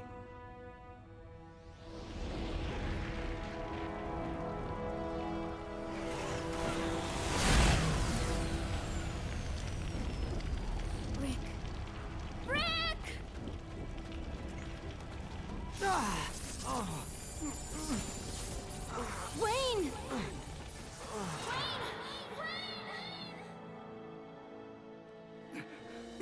Must stop them. You must stop the Frontier Project at all costs. Wayne, continue the fight. You must stop the project. It is connected to what you treasure most.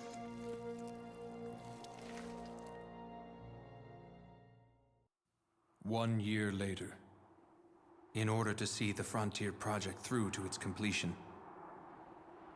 Nevik steps up its campaign against anything that might interfere. Its efforts to eliminate both the Snow Pirates and Acrid have reached new levels of intensity. Meanwhile, Wayne and Luca have been separated from Rick and their base of operations. Now they have no choice but to resort to guerrilla hit-and-run tactics. They're heading straight for the Crimson Pirate base. Wayne, you ready? I don't expect anything out of the ordinary with the base ahead. I'll see what I can do. Okay. Let's rendezvous at the base. Right.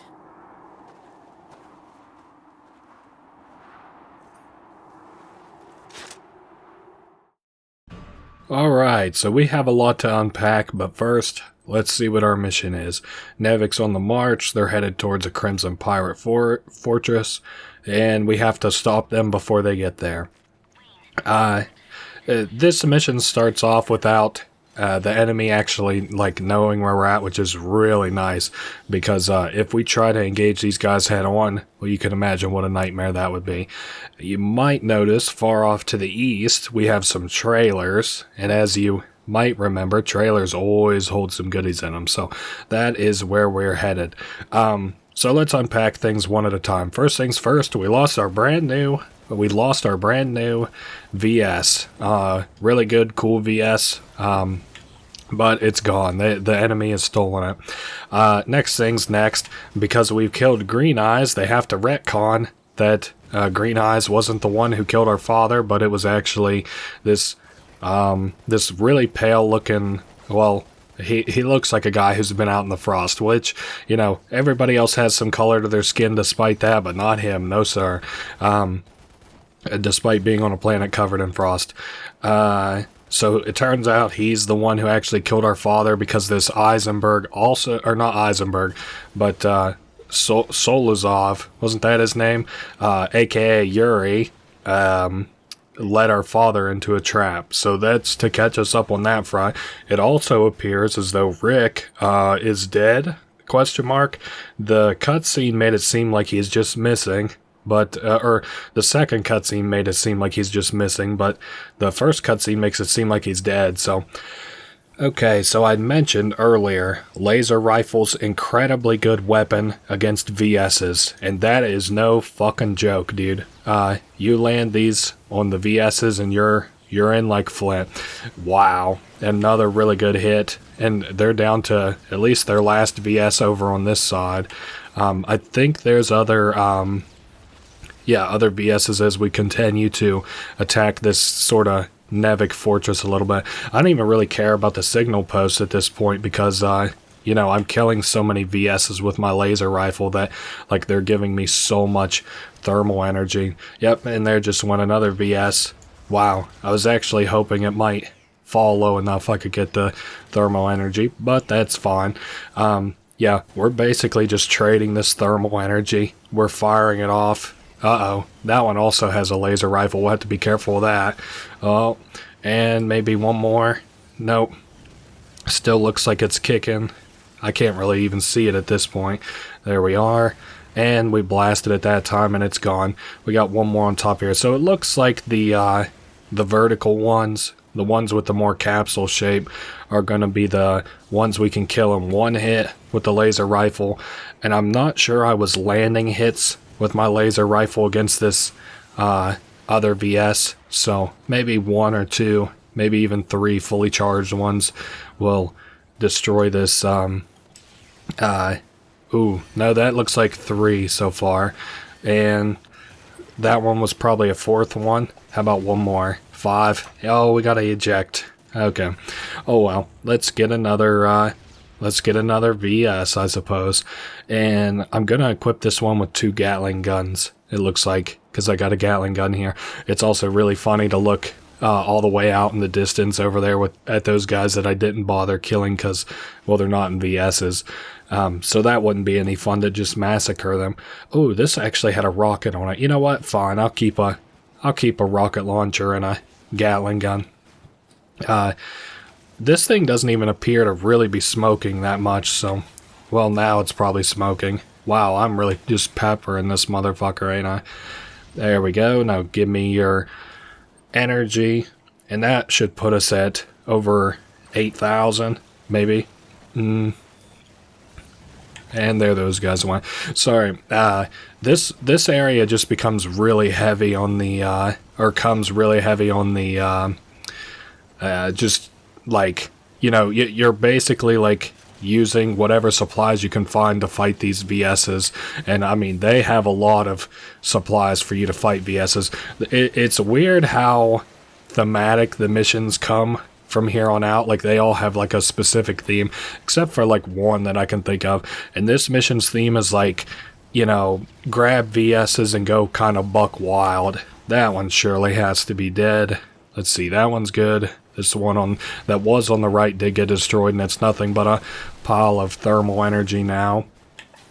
Nope, this guy isn't dead yet. It's kind of funny, after I wipe this guy out, you can just very simply completely ignore the enemies in this mission and go straight to the exit of this area. You don't even have to kill these guys, but, I mean, it's so much more fun to, you know, bother fighting these guys with mechs and stuff, you know. It's kind of like the namesake of the game, you know. Why would you not try and fight some mechs, especially for the first time in a long time? They've given us a lot of supplies with which to fight these mech guys.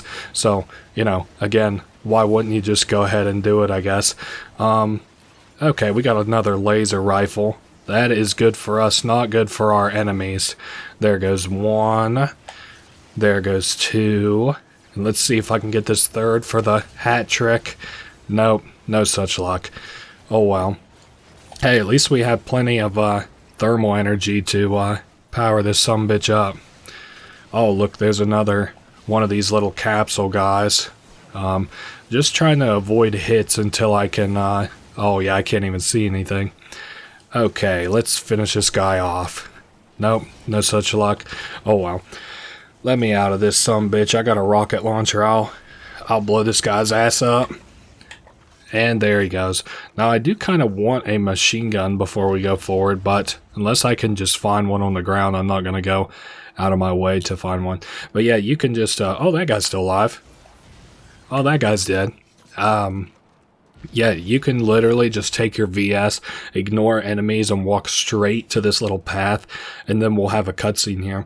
This was one of the things that kind of struck me as I, like, walked through this mission. I was like, you know, I was like, oh, cool, do we got more big fighting coming out? Nope, we have a cutscene that would drop us back down there, so we could have just ignored all those enemies and just, you know, kind of puddle along, I guess. I also don't remember it taking this long to get where I was going. Maybe it kicks in towards the end of this area. I know we don't have to walk all the way to that door. Maybe right about here. There we go. Wayne! You alright? Yeah. It's wonderful. We can definitely use this. No more pitching tents for us. Rick! So, I'm not just seeing things. Luca! Wayne! You're alive. You better believe it! I'm still here! Yeah. Good to see you. Oh, I got you.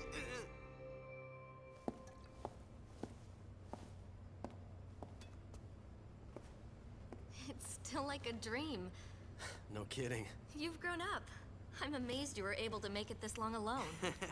Well, I wasn't really alone. I had help. Help? From who? From Basil. Basil? Remember when we got separated? After that, the trailer was attacked. But Basil saved me. Then, we came here. But she's after Yuri.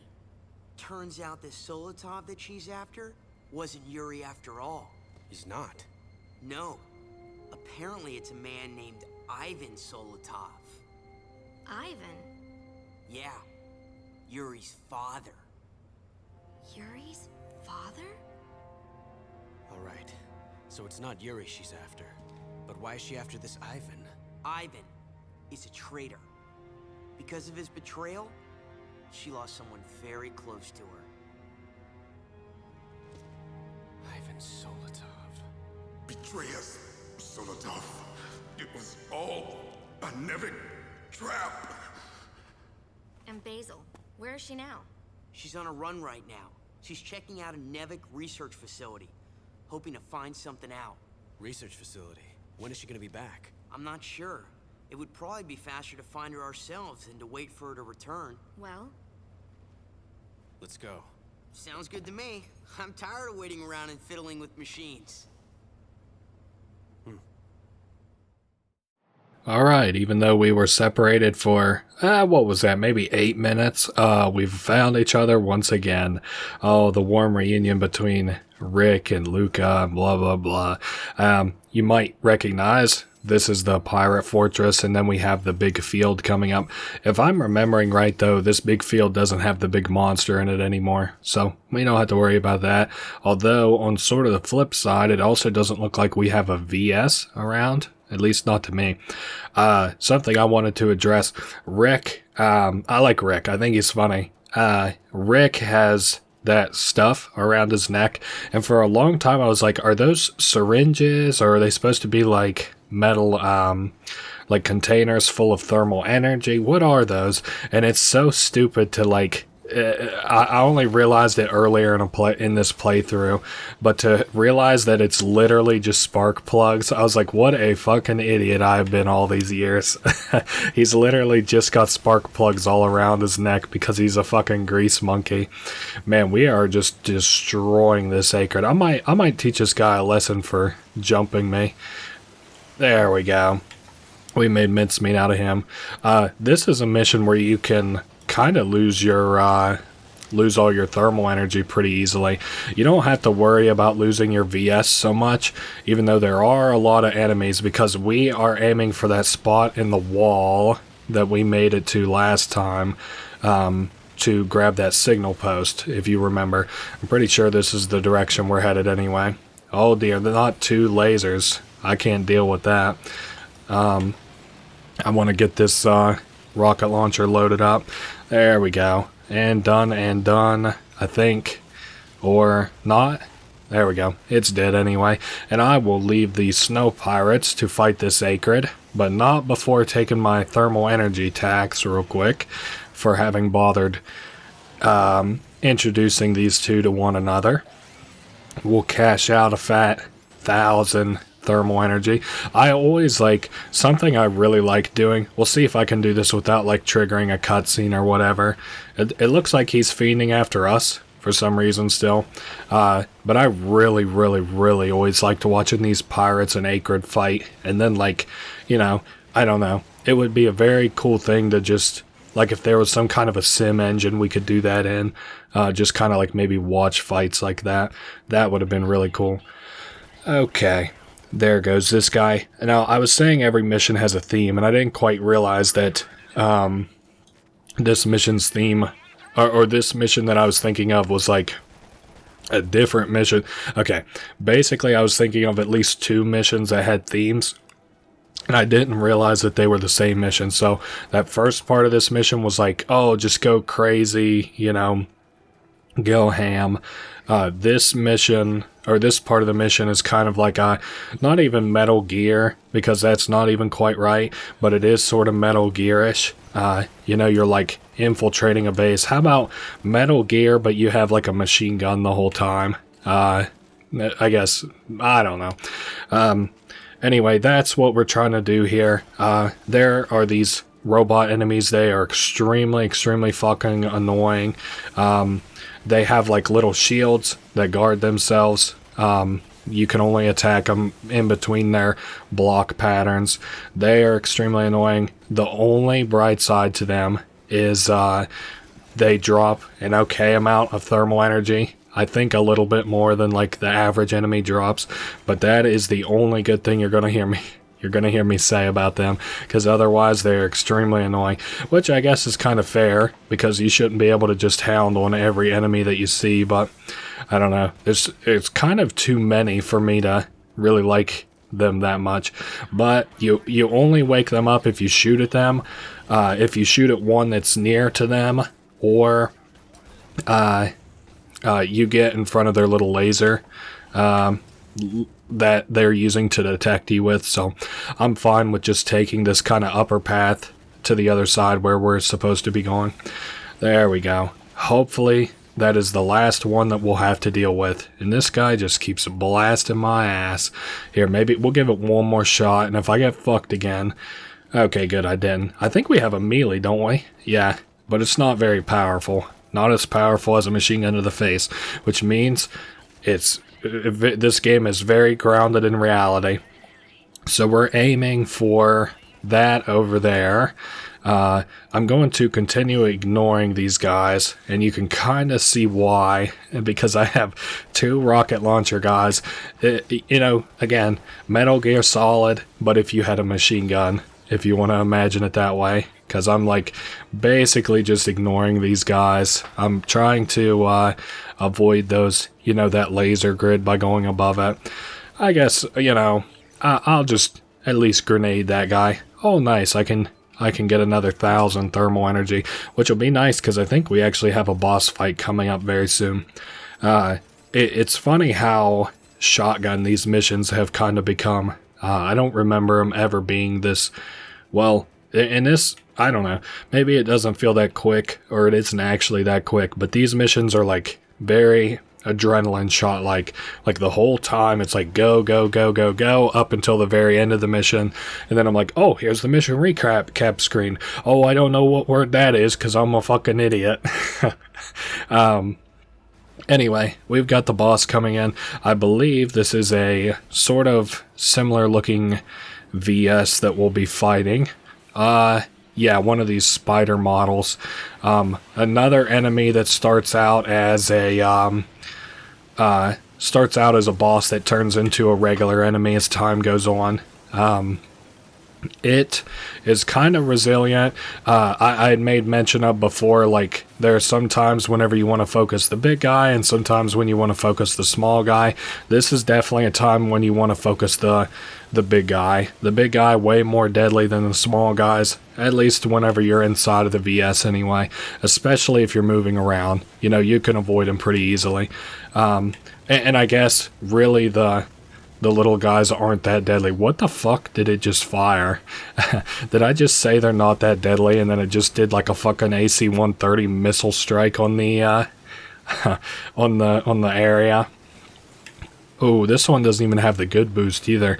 Man, they really leave you out to dry on this mission. Oh well, one more cycle of machine gun ammunition and this guy should be dead, I would hope. A little bit more, a little more. Nope, one more cycle. There we go, he's gone off that. And I guess we can go ahead and poke these guys out the sky, even though I don't think that we have to kill them to win the mission. Just had to beat the boss again. I didn't even get a single medal on that stage either. I noticed we didn't get one on the last stage either. Weird. Oh well, it doesn't really matter anyway. And then a quick save and a cutscene and we'll be ready to go.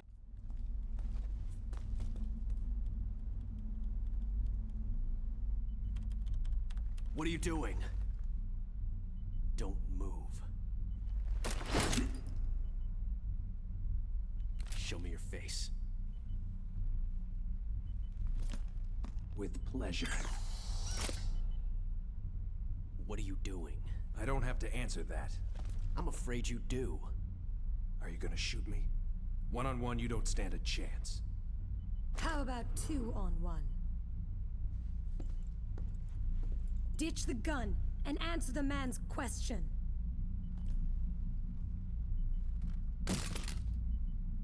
What are you sniffing around for?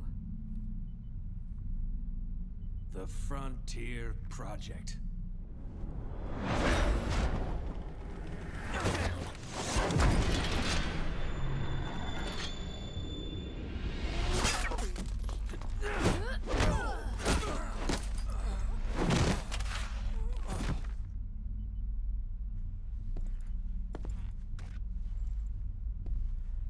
You okay? It's just a scratch. It's been a long time. I'm glad to see you again. Have Rick check this out. He might find something useful.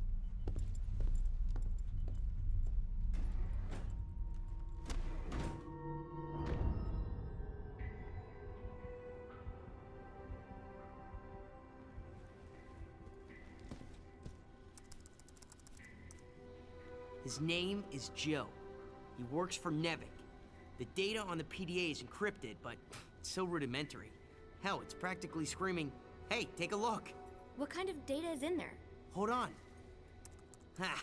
I got it! Ha ha! Bingo! Huh? Got what? The Frontier Project is what? Great! What's it say? Well, it says here that the Frontier Project is an attempt to heat the planet and drive away the acrid that have been plaguing the humans. Sounds good to me. The thermal energy for the project is being concentrated in the volcano dome. And here's a list of the researchers.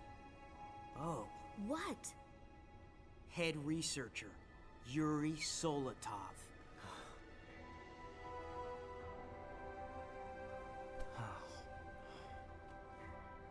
Where is this volcano dome?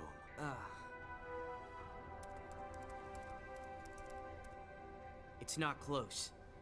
You're gonna have to cross the canyons. Let's head to the canyons then. If we can infiltrate the volcano dome, we should be able to learn a little more about this project of theirs. Yeah. Right.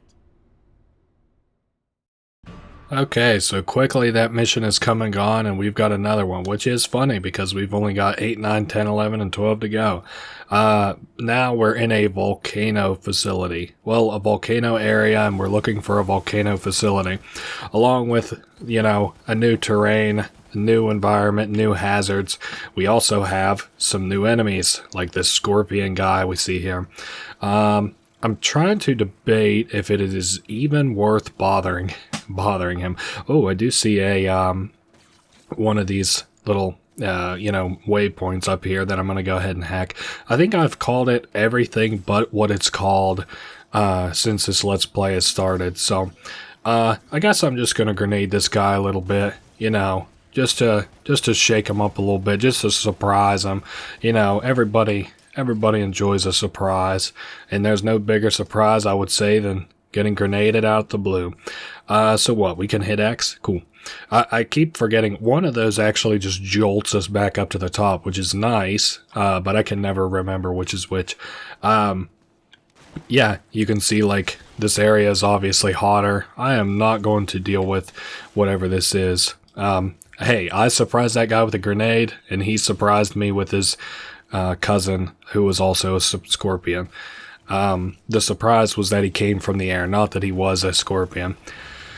Okay, we are, you know, continuing through this level. I thought there was more I wanted to say. I like Rick. I'm about half and half on Team Rick. I like Rick. I think he's funny, but sometimes I think he's too kid-like for his own good. Him pointing at the computer during that last cutscene was just kind of cringe, in my opinion.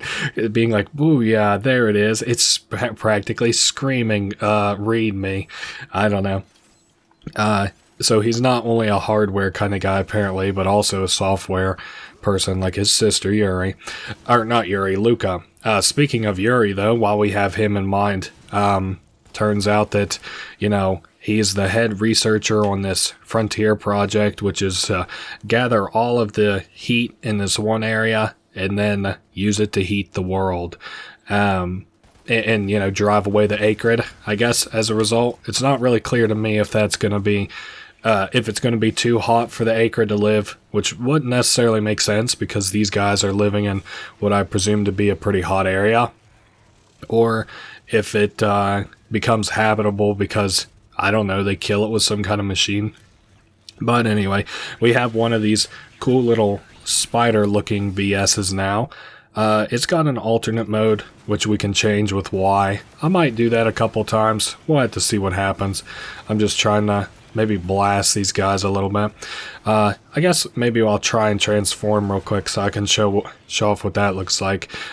You don't actually drive these all that much, surprisingly. I don't remember. Is this the boost? Oh, this is the boost, but is that deadly where I'm headed? Let's hope not. No, probably not. We can probably go off the edge here. Let's see what's below us. Alright. I like, which is a shame because I really like these mechs. They're really nice. That is some of that, that's some of that lava I was talking about that will kill you if you fall in it. Mechs have a little bit more breathing room than just you as a player do, but one of the few times that your health very seriously comes into play. I think I will ignore all these acrid in this room. I think that's kind of the idea behind having the tank, at least in that part. You can see, I wanted to go ahead and activate that point, but that's fine. Maybe, I definitely had all the things I wanted to do there. Did not want to just up and leave. I wanted to transform back into the spider and walk around with that. This was like another thing that kind of like perplexed me, right? So did we try to inhabit this planet because there's like highways around, right?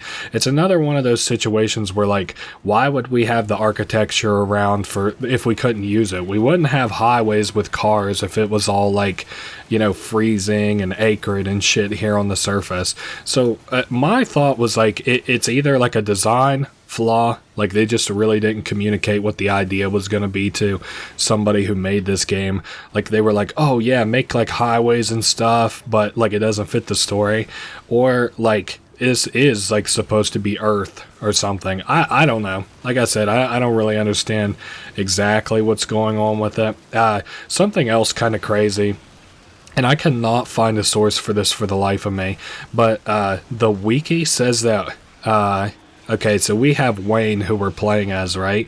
His father, Gale, if you remember from the intro cutscene, the driving force behind a lot of what we do. His father, Gale, we are a clone of Gale. I have no fucking idea why. I have... like, I cannot find a source for this for the life of me. But, hey, you know, the wiki says it, so it must be true. I don't know.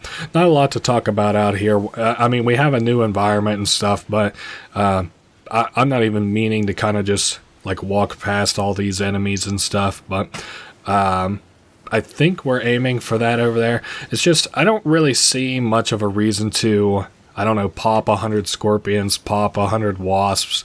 That's not really like the fun part. I mean, I guess we do have a mech. I like this mech definitely better than the spider mech, even though I did want to try out the spider mech. Whoa, I guess we might be fighting a scorpion after all.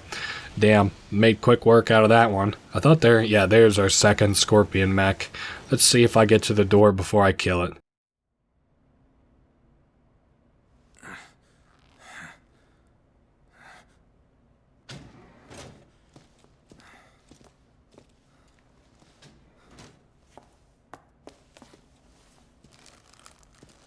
You're freeing me? What's the meaning of this? A deal.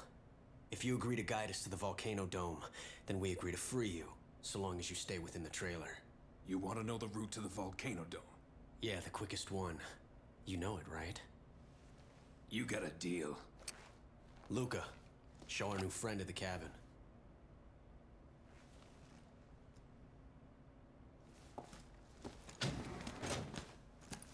Wayne? I have to talk to Basil. Go on ahead. All right. See you later.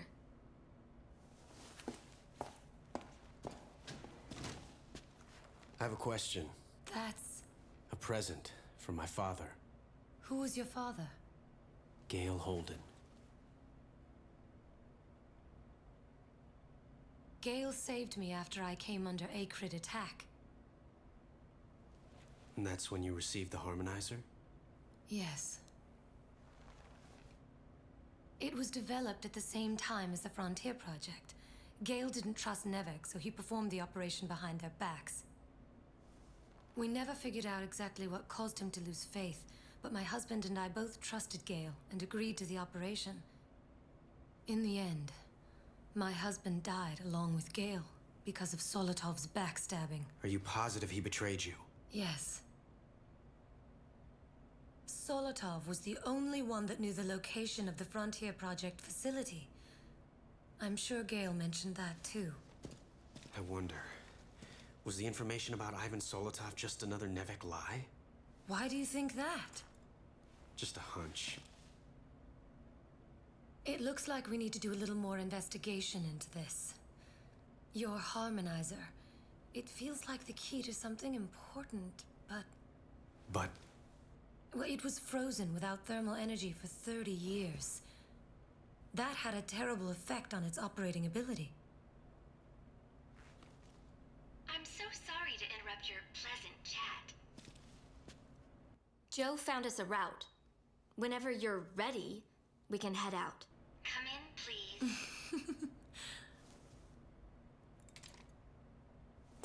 Hold on. What was that about 30 years? Gale's death. It's been 30 years. I first came to this world 10 years before that. What? What are you talking about? The power to delay the aging process. I was buried under a mountain of ice for 30 years before Yuri found me. It's time for us to go our separate ways. Basil. Thank you. Yeah, what a very interesting cutscene. So, we have more of these annoying enemies ahead, and while we kill them, let's have a little talk about all that shit we just heard. So, turns out our dad died about 30 years ago, which only seems important to me for one fact, and it's literally the fact that none of you are probably thinking about right now. Our character is 19, right? So the idea is like, oh, it happened 30 years ago, and that's like a drama bomb or whatever, and it is surprising. But something that strikes me is like Rick and Luca are about our age, so that means that like at the beginning of this game, it wouldn't be like another 10 years until they were even born. That's fucking crazy to me. So not only were they not just like kids at the time, they weren't even that. They weren't even born yet. That's crazy. Anyway, these are some of those Nevek mechs that actually have like, I think some more HP, which isn't really agreeable. You know, it kind of sucks. Means we'll have to spend more to kill them, but oh well. Wow, I'm trying to dodge that laser attack. Didn't quite work for me. I would like to maybe just blast... Yeah, there we go. And I can pick up this thermal energy and I can run back up here and grab this thermal energy. And I do think I am going to swap out my VS for whatever this VS is here, because I bet it is at least a little more mobile than the one I have. Let me see what kind it is. I would like it to be that one that just like has a lot of boost while it's in the air, and I can glide a lot with it, but we'll see what happens. We're aiming over there. I could drop that mech there into the lava, but I think if I do that, then I'm required to go across that scaffolding, and that seems like a really dangerous predicament. We'll see. This doesn't have to be like a fucking war room tactical sort of analysis, but just so you understand what I'm kind of thinking in my head. Oh, this has the same setup, a Gatling gun and a shotgun, and this is one of those that has quite a bit of, well, it has quite a bit of HP to it, like those enemies of ours had. Oh, nice. So we're up here. Can I knock that down without too much bullshit? Man, I might just be able to knock that guy in without too much bullshit. And he's in the lava. Perfect. That will roast him in just a moment. Yeah, he is not doing well. It looks like maybe this VS also just kind of fell in there. Something else funny, I think. Yeah, here's another VS. A lot of people have videos because this has the charge attack, if you remember. A lot of people have videos of that using the charge attack and falling into the lava behind us. So funny. I'm not sure if online is still active in this game, but I was reading that you can get some pretty cool outfits and stuff. Kind of crazy. You unlock the ability to play as Luca at level 75. How fucking crazy is that? You have to get to level 75. Imagine if in Pokemon you couldn't have a player character icon until you turned level 75, or better yet, you had to look like a bug catcher until you got one of your Pokemon to level 75. What the fuck? Oh, okay. Well, I wasn't expecting that. I don't know if they were expecting that in return, but don't you blast me, motherfucker. Hey, I could tell he wanted to. Okay, we'll finish that off, and I think I'm just going to take the VS for mobility, if for nothing else, because I know I don't have HP for shit on this thing. I'll swap it out for the first VS I can, but, you know, we just don't really have any other option right this second. Ooh, what is that? Is that a laser gun? No, I don't think I'm going to take it. It's not worth me taking a really good gun, especially whenever I am not going to be able to keep it. I think the last time I came through here, I didn't even have a VS, so, you know, we're in a better way. I see a VS on our left coming up. I'll definitely take that over my current one, especially if I lose it. And there we go. I just lost it, and those guys are still blasting me. We have more than enough thermal energy, I think, to play this mission out. Let me see if maybe I can dings him, at least. Okay, well, we got to hit off on one of them. And then let's try another one, I guess. Okay. I think we could maybe get a third one in. Nope. We're getting greedy. Okay, I'll take the VS. It's funny, the second that things start going sideways, I'm like, okay, I'll take the VS, I'll take the VS. Gatling gun and a rocket launcher. Oh, I'm glad they come loaded. There goes one of those guys down already, and I don't even think that was the one that was taking a beating earlier. Well, at least I'll get a fat little energy bonus here. Wow, this one moves a lot quicker. I was about to say, I bet it even has the really good movement on it as well. Okay, hopefully these guys aren't too difficult to kill. I saw we had a couple of them here. It seems like this mech also has like a pretty good amount of health as well. I'm not worried about the signal post. I am worried, where did the other... Oh, the VS mech is up there. Oh well, I was gonna say I am worried wherever the other VS mech is, but I mean, I'm not. He's just right here. He does have. Uh-oh, I'm slipping. He does have missiles attached to him, which is not the least bit disconcerting. So I'm a little bit worried about it. There we go. I won't just put myself near that ledge again. Oh, okay. Well, we traded sort of. Let me get up in the air so I can at least see him. And is that good enough? Did we get him? Yep, he's gone. And we have plenty of thermal energy to spare. I think in this next place, we have a cutscene and then a boss. Let's see. Ooh, we got some of these little, what are they called? Like the little spidery looking guys, like that one we have beside us. It also appears to have some kind of like drawings on it as well. So that's interesting. Kind of a shame, actually. These so these spider VSs are very prone to the lasers, but the giant boss is not prone to the laser attacks. So that's kind of unfortunate. This is a very good boss to have a very mobile mech for, because he has like some pretty damn damaging abilities. You might guess that drill attack being, you know, the most prominent one. I think what I'm gonna do is maybe consolidate these weapons. Yeah, there we go. We'll put the 2 Gatling guns on one arm, and it's back up into the spider. Alright, this is gonna be not even a lengthy boss fight, but it's gonna be kind of a more tedious one. I don't really have a lot of strategy for this one. I mean, its weak point is on the back of it, as all these kinds of VSs do. I think it helps if I can literally just get a rocket. Man, I'm not even dealing any damage to it. Okay, let's go around until we can find a rocket, because that is not doing me any real good at all. What is it? Okay, grenade. That's good enough. Something with some explosion power is basically what I mean. And is this... There we go. That's a rocket launcher. Okay, I can live with those. Now, I think... Yeah, we can get away with it, with shooting it like this. Whoa, easy now. We're aiming for that head. Of course, that's where it takes the most damage. Is it going to do an attack cycle on us? Nope, straight back to the spider. Cool, cool, cool. Now that land from above attack is really deadly too.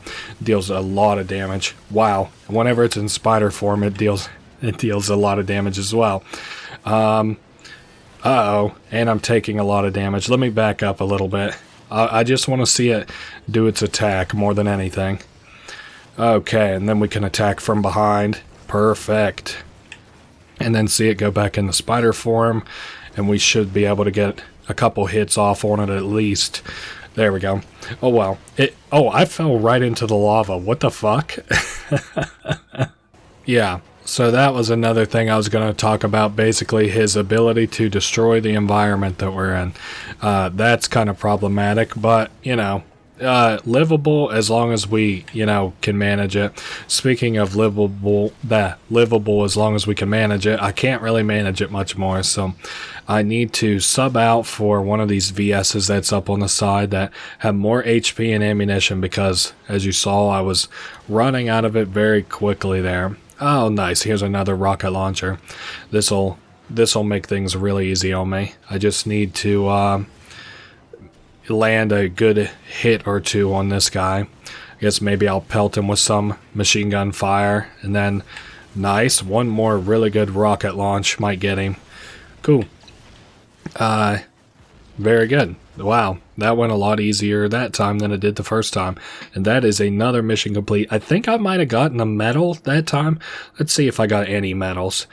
Oof, 18 VS kills. Not bad. 72 acrid kills. Don't even remember those. Coolio.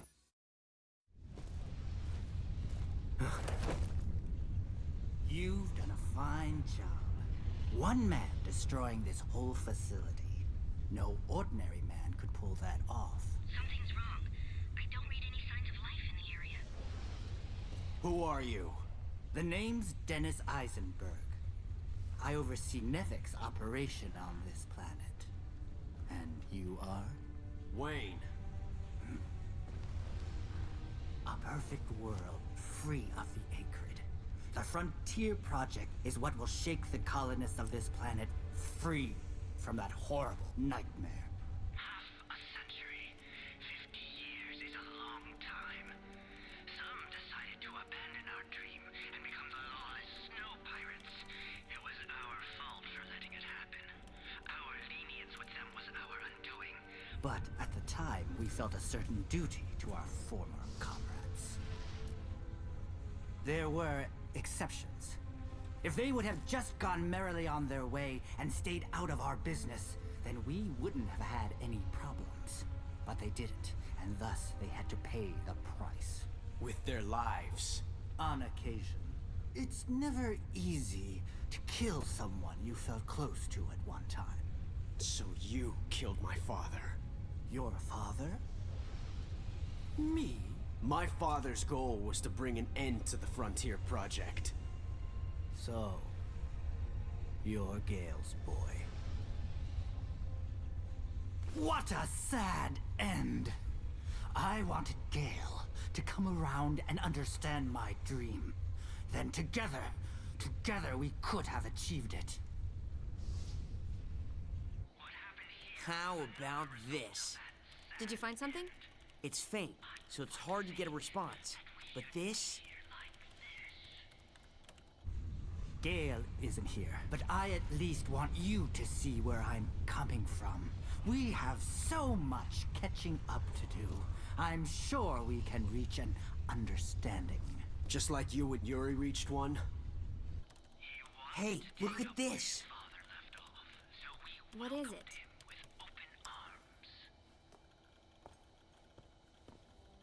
I'm not registering a life sign from that guy.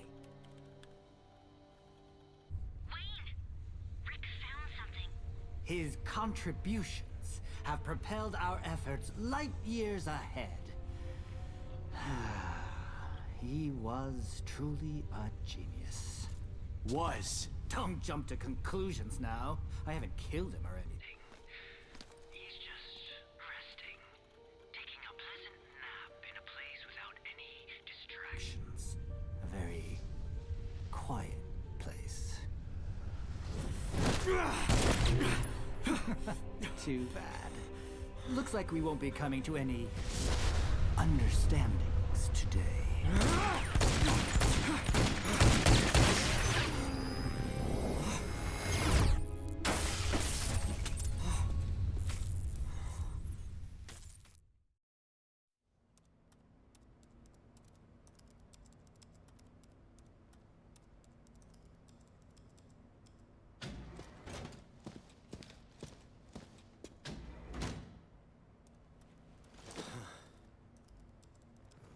Commander. Huh? What do we do next? Next? Hey, we can't just sit around here doing nothing. We all want to be doing something, anything, but we don't have any clue where to go next. We don't even know what Nevik is up to. Or what Yuri is up to.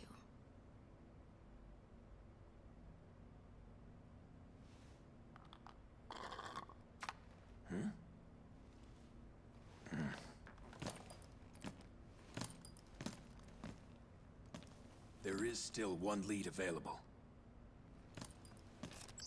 This place might be worth checking out.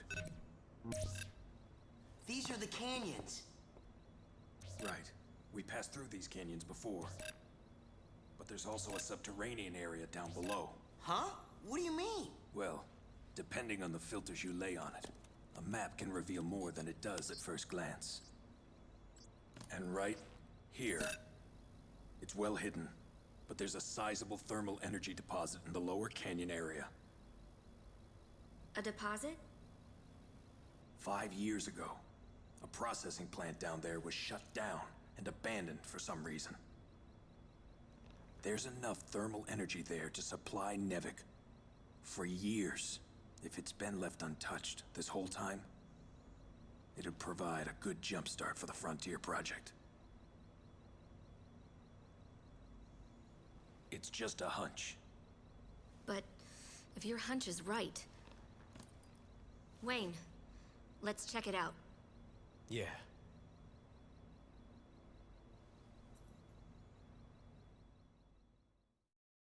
So, we got introduced to some new characters. Eisenberg is kind of crazy. Alright, so we are headed for an underground thermal signature. You know, it's so funny whenever he's like, Joe is like, you know, whenever you apply filters to this map, it allows you to see different things. It's like, oh, a thermal filter in the volcano? I never would have fucking guessed. This place, I mean, look at this fucking place. There's literally lava every fucking where. What do you mean you applied a filter that showed where there's like thermal energy? I don't know. Just dumb. I was gonna mention, because I'm not like really trying to like critique the story of this. I mean, it was fucking over. God, it's probably almost 20 years ago now, a game like this. But like, so many other games did this kind of shit better in terms of story. Like, I really don't understand why Eisenberg and the Snow Pirates ever became a thing.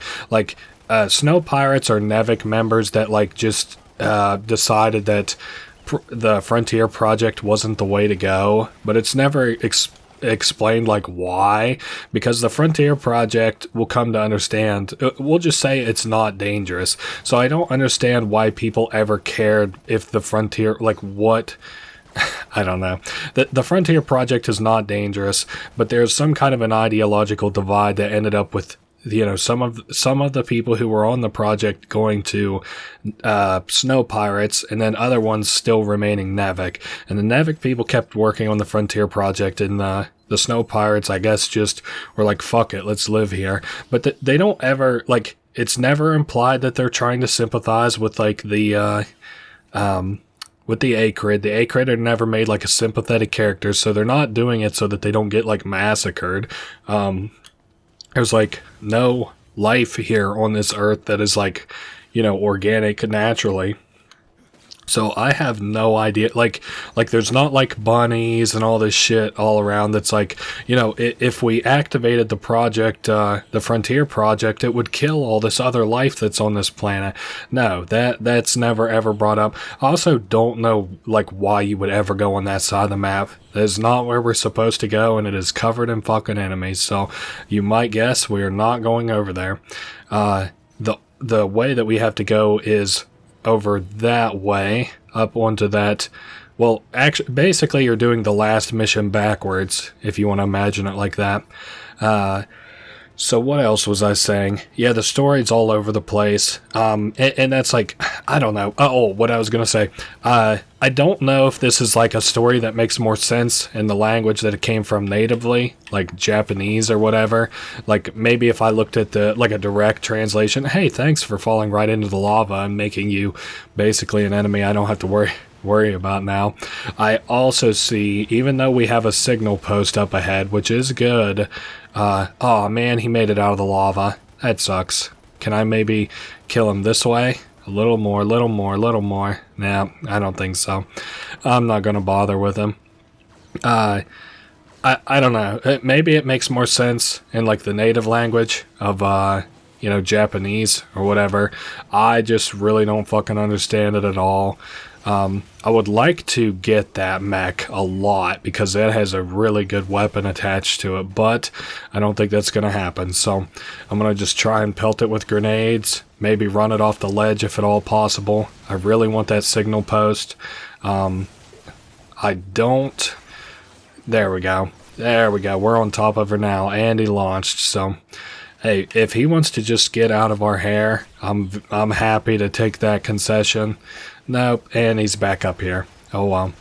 I really want this signal post though, because I need it. We're running a little bit low on thermal energy. I see we got those two enemies there. Yeah, I don't have anybody attacking us from behind, which is good. At least this will also give us a slight read on enemies that are coming up.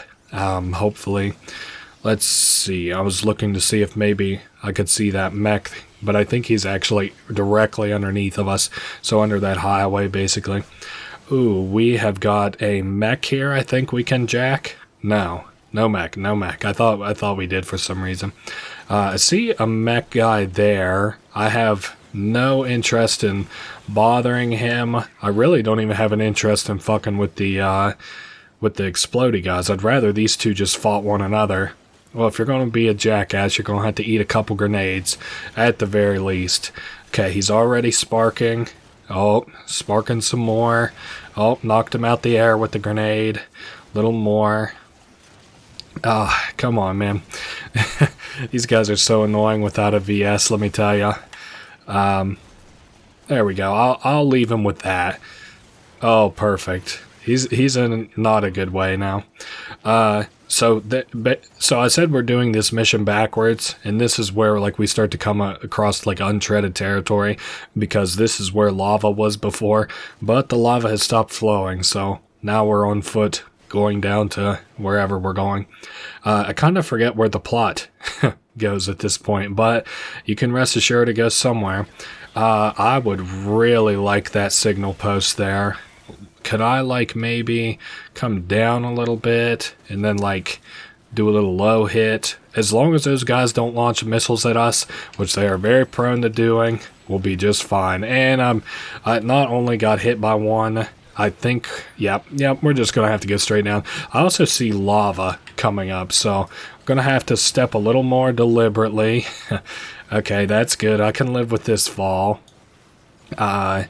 Just give me that machine gun for the ammunition. We'll go down a little bit more. Ooh, I see a nice VS on the other side there. Ooh, but I don't really have the thermal energy to pilot that. That's kind of problematic. Is that too low? Oh my lord, we just about paid the ultimate price there. Yeah, Rick says we have a drill. For how long? We're about to the point where I'm going to have to speed run this mission because I've got about 500 energy left. Oh dear. This is no good. Okay, we're through that rock at least. Let's blast maybe these things for a little bit of energy. Okay, we're coming up on a net positive for energy. Alright, I can live with that. It doesn't seem like this is a very energy intensive mech. Probably whenever we do the actual drill, it's a little bit more intensive, but we should make that back for the times that we actually have to use the drill. Alright, and here I'm just trying to avoid those guys. I don't see a reason to fight them. Ooh, that's a nice mech though. Ah, fuck. You know what? I see some more drill shit coming up, so I'll just keep the drill, I suppose. Wow, that really didn't do me much good, did it? Let's just go ahead and drill our way through that enemy and through the rocks and see where we might end up. I need another drill to get through it. There we are. And out on the other side, and I don't have any idea where we're at. Maybe this will give us a good mech. Can I break that door? Oh yeah, we can break the door. Ooh, I bet this has got a good mech in it. Oh, yeah, okay. What about this one? Alright, well, you know, we had a 50-50 shot. That wasn't a total loss. I am happy to take this one, at least a freshy mech over that other one. And I'm considering highly turning that signal post on. I don't know, though. It would just be like such a stutter step where one isn't really needed. I guess let's just maybe continue on. Okay, because I think we actually have like a boss fight coming up really, really soon. Is this it here? Oh, okay, yes. And if I am gonna fight this boss fight, I want a actual half-decent fucking weapon. Oh, we have an acrid. What acrid is it? Oh, uh-oh. Some kind of a big spider acrid. You can see spider webs up ahead. Oh dear. That's no good. I think it was kind of invincible there for a minute. It seems to still maybe be invincible. Man, this isn't good for how much thermal energy we have. Which is not a lot. Let's at least get his legs blown up. And then hopefully I'll, you know, after we get his legs blown up, maybe his weak spot will be exposed. Aha, right on his head. Yep. Maybe a second shot I'll be able to get off. Oh, nice. We were able to. So maybe like 3 cycles of that. Well, I see we got some other smaller acrid that have made their way down here. Let me get a shotgun on this thing. I always like to have 2 weapons equipped, of course, in our rocket launcher. Well, it's completely exhausted. Sometimes his legs sort of seem invincible to me. I think maybe I'm just not angled very well. There we go. There they both go. And down he tumbles. And if I take the shotgun to his head, Oh, that didn't sound good, now did it? Oh man, but we're not doing great on thermal energy, are we? Man, we have to make quick work out of this guy. Okay, yeah, he's invincible again. Let's go ahead and kill some of these little guys so that we can get the thermal energy back. Man, we are just really not doing good on thermal energy overall, are we? Okay, one leg down, and surely another leg down. And we got both of our weapons filled all the way up. Let's finish this spider off. How about it? One more. Oh, no. Oh, and it looked like he had invincibility there for a second, but it turns out he didn't. And there goes our little spider guy. That actually was a lot easier than I sort of anticipated it being. And he is done and done. Instead of turning into ice, he turns into like a charcoaly. So that's awesome. He is finished. Hey, there's our VS on the left. Very funny. Also, didn't get any medals for here either. Wow. Not any. And there were 7 in that mission. Crazy. Cutscene. Joe sure put us through a whole lot of trouble. Wayne, he's not here. What? When did he disappear? Nice try. But things like that will get you killed, brother. Bandero. I was curious. I had to see the latest harmonizer model for myself. Shut up! What a waste to give it to someone like you.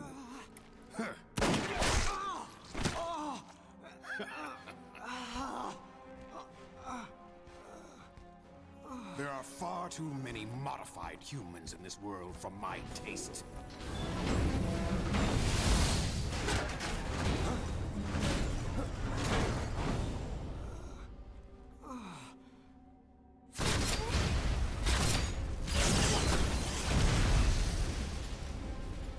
Son of a...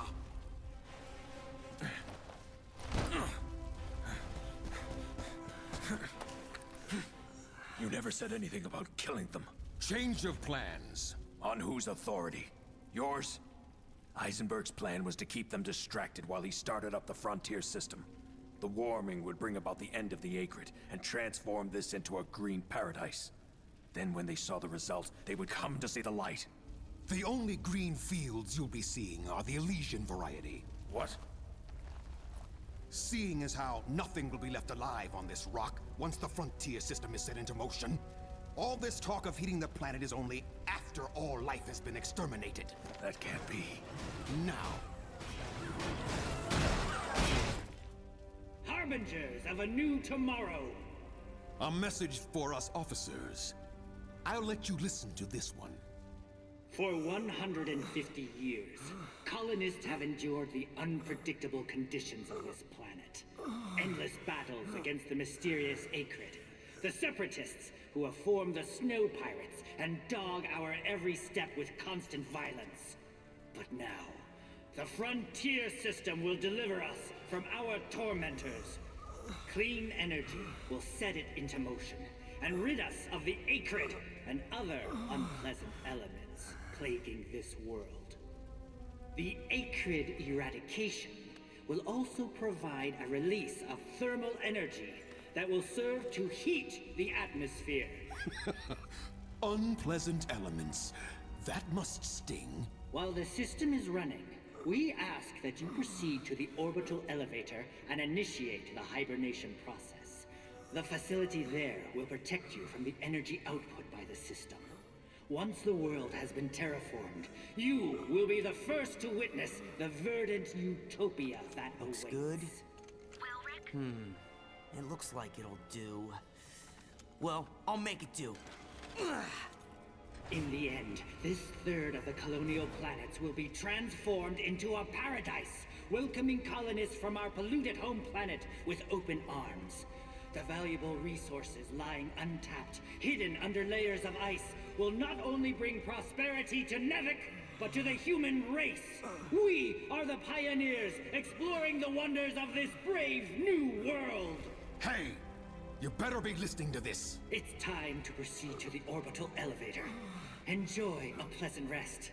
We will soon meet again, brave pioneers.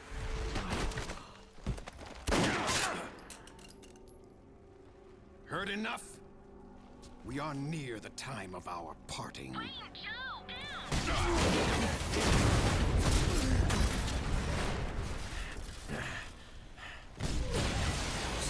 Trap. I'm sorry. It won't happen again.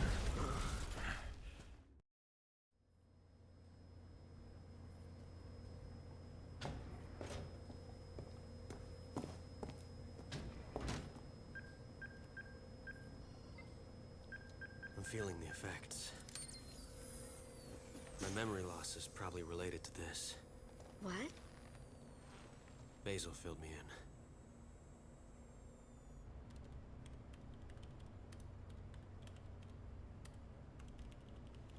Thank you. I can understand you being upset. I'd be lying if I said I wasn't. But you were betrayed too. And I'm sorry you had to feel what we felt. Anyway, more than having trouble with forgiving you for dragging Wayne into that trap, I'm having trouble understanding why you did it. Anyway, it's all water under the bridge now. Yeah. I'll make it up to you somehow.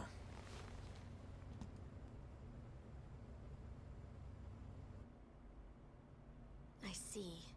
So that's what was going on. You believe me? Of course. Why wouldn't I? I could hardly believe it myself when I first heard it. Well, it's hard to swallow, but I trust you. Commander. What? We still have time. I'll guide you to the orbital elevator. Luca, can I have a moment with Joe? It's all right.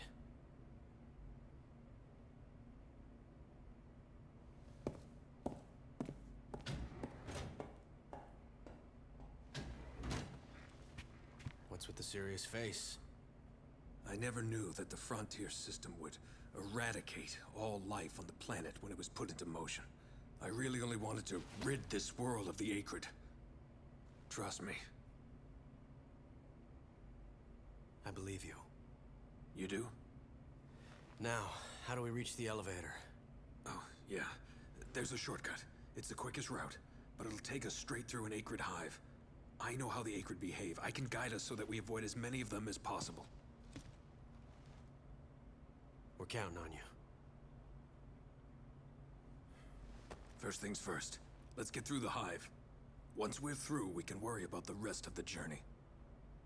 Okay. Okay, once again, a lot has happened, but let's see our little mission sit rep here real quick. Make our way to the orbital elevator through the acrid-infested area. A little shortcut for us. Expect a large concentration of acrid. Alright, and several automatic turrets left behind by Nevik. So I was talking about, let's talk about the elephant in the room first. We were talking about like how the story doesn't really make sense why these people sort of split off, because they never say that they split off because like this should kill all the acrid, which I'm assuming is kind of like the goal, if it makes sense. Like so this planet has to be habitable and they should be trying to kill these acrid.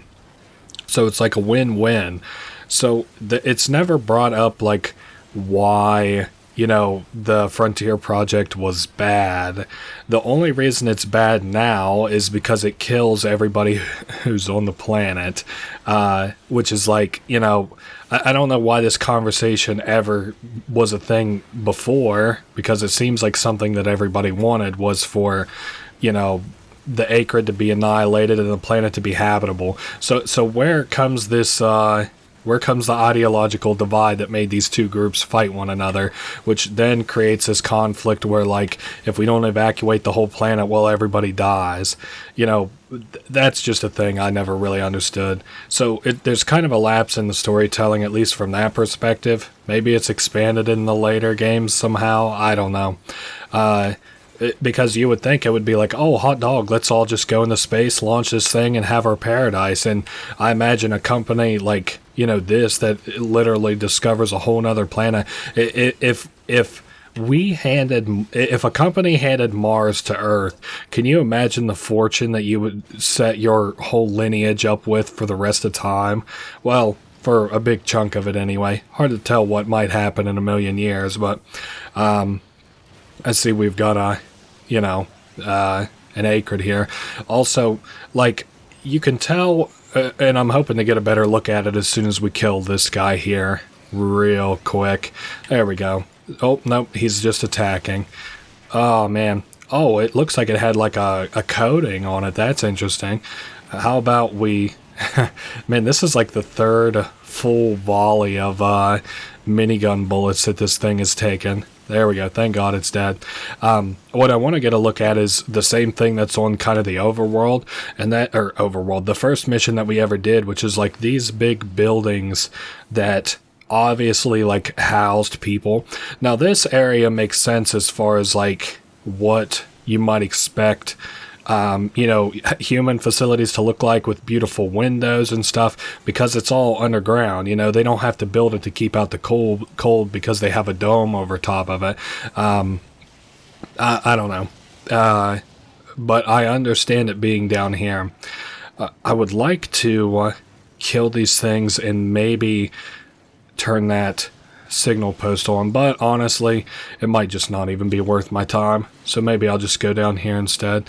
Back up, ladies. Oh, wow, I just really did a number on myself, and I don't know that I even killed any of the acrid there. I am trying to parse how well we're doing on thermal energy. Obviously, being sub 1,000 is not good for us at all, but, what else did I have to say? Something very nice that I liked.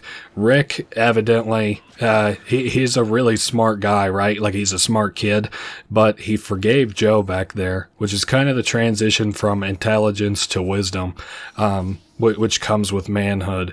You know, like, Joe has a great intelligence about him, but he transitions that to wisdom and understanding that, you know, Joe was also tricked. Like, you know, it's not like Joe did it entirely maliciously, and Rick is able to tell that. So we've got a boss fight here. This one actually, your knee-jerk reaction might be like, oh, holy moly, this one looks kind of complicated. You know, how are you supposed to fight this one? Pretty simple. I guess I'm just trying to dodge that tentacle on the left there. There we go. Now it's down here. We pop a tentacle, and then we follow it all the way down to, where its core is at. And once we get all the way down to the core, we just blast these little pustule type things that are in here. There we go. We got one down. And I know it doesn't look like it had very much health taken away. You're basically like fighting it until it shows off its real weak points. So there we go. We got this other one popped as well. I'll just leave my VS to reload its rocket gun while I go down here and pop this other pustule. It doesn't look like it's eating up like a whole clip quite to pop those pustules, so that's nice. We still have some machine gun bullets if I happen to run out of VS's. So now that that's out of the way, I believe we've got a different area to attack, if I'm not mistaken. Or maybe I have to actually pop those pustules twice. Sorry, it's been just a little bit. Man, those things are pretty resilient. More resilient than they seem to have been before. Is that one popped? No, neither of them are popped. I think maybe now we have to like destroy these two sort of inner spots of it, where you can see that almost look like eyes, even though they're evidently not eyes. Oh man, we're really taking some damage here, which is alright though, because we have a lot of VS's around. So if we lose one, especially one that doesn't have two guns ready and raring to go, it's not the end of the world. Okay, what am I kind of goofing up here? I'm going to switch to another VS and maybe try and get my mind right. Don't care for this laser rifle at all, but that's okay. Maybe I should try and pop some of these more, or shoot these pustules a little bit more. It doesn't look like it's really doing any damage. Damn, am I gonna have to really take a break and explore a little bit how I'm supposed to fight these things? It does look like I'm dealing damage to the tendril arms a little bit. Oh man, and that one looks like pretty well stunned, just about popped. Okay, if it's popped, maybe I should go down there and make sure that pustule was popped. I'll take a good look at it and see. No, it doesn't look like it was popped, so now it's for sure popped. Okay, pretty simple explanation off that then. I'll just have to pop the other pustule on the other tendril. Simple stuff. I don't think the laser rifle actually deals like any kind of considerable damage to. Yeah, it doesn't deal any damage. It just did nothing to that tendril. So I'll just leave that be for the moment being. I'm trying to avoid any of these other enemies. I just don't want them harassing me while I'm down here. So we will pop one more of these pustule type deals. There we go. Now we can do some fighting here on the upper level. And I do want just a VS with better weapons. That's what, a minigun? What is that on its right arm? EM laser. No, I don't think I want that at all. So let me go over here. I think I'm going to sub for Gatling gun and shotgun. There we are. And you can see its little eye holes have sort of repaired themselves. I think that's to imply that, you know, that's where you should be sort of shooting now, maybe. Oh, and I just got stunned off the little rocket launcher-y guys. Man, we're getting really sort of tag teamed there by those two shocky guys. Okay, both eyes are popped, and now we have this thing coming out of the middle. It looks like, you know, its weak spot. Oh, firing off a lot of little stuff again. Okay, and then big stuff again. Cool. Doesn't look like I'm doing that much damage to it. Maybe I should get a missile launcher of some kind. Otherwise, we'll be here all day. There's a machine gun. Maybe I'll just do a simple machine gun. Duo machine guns. And maybe I'll get rid of those little flying electric guys so I don't get stunned as often. Okay, ready to come out? There we are. Wow, we are doing so very little damage to that. On the bright side, attack pattern not too complicated. And I also think it has a phase 3. I don't quite remember though. Damn. Again, that's like no damage that I just dealt to that thing. Man, I don't know if it's worth it maybe looking for a rocket launcher of some kind or another missile launcher. There we go. That one looks like we actually got a little bit of damage dealt to it. Hey, and then maybe phase 3. Okay. Hey, I can definitely live with a phase 3 where you just keep your little weak point poked out all the time. Coolio. So that is another kind of lava acrid just done and over with. We should maybe see it turn the charcoal again. Very nice. And then I think it's chest bursts. Very cool. And we can just walk through it and into the end of the mission now, I believe. Cool.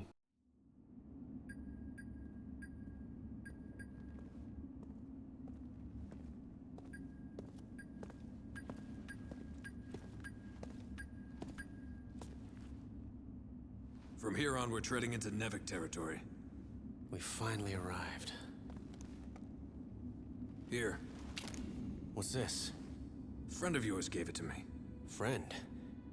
You don't mean Yuri?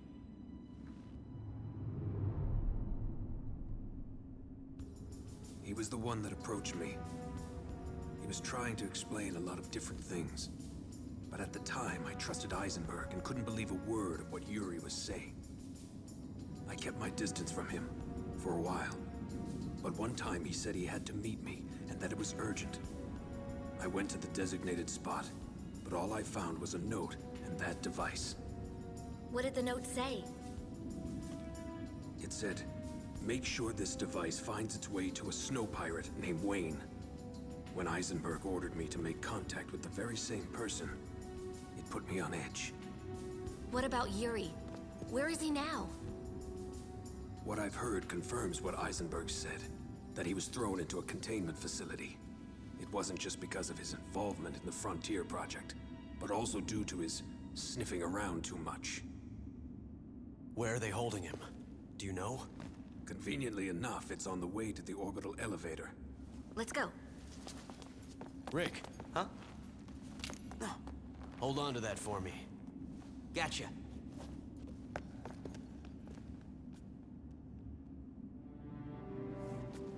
Thank you.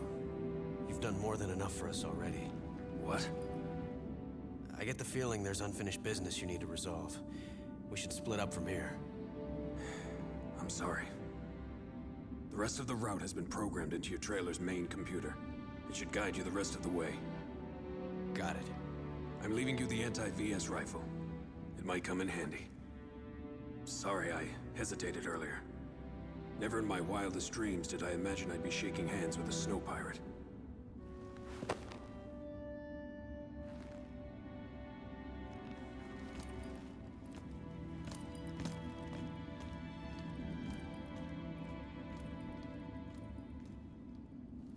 How about that route Joe gave us?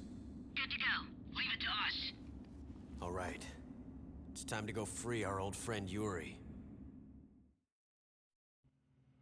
Okay, part 2, I guess, of this mission. What is this weapon? EM laser? Oh, fuck. You know what? I do think I am going to take the EM laser. I don't even remember.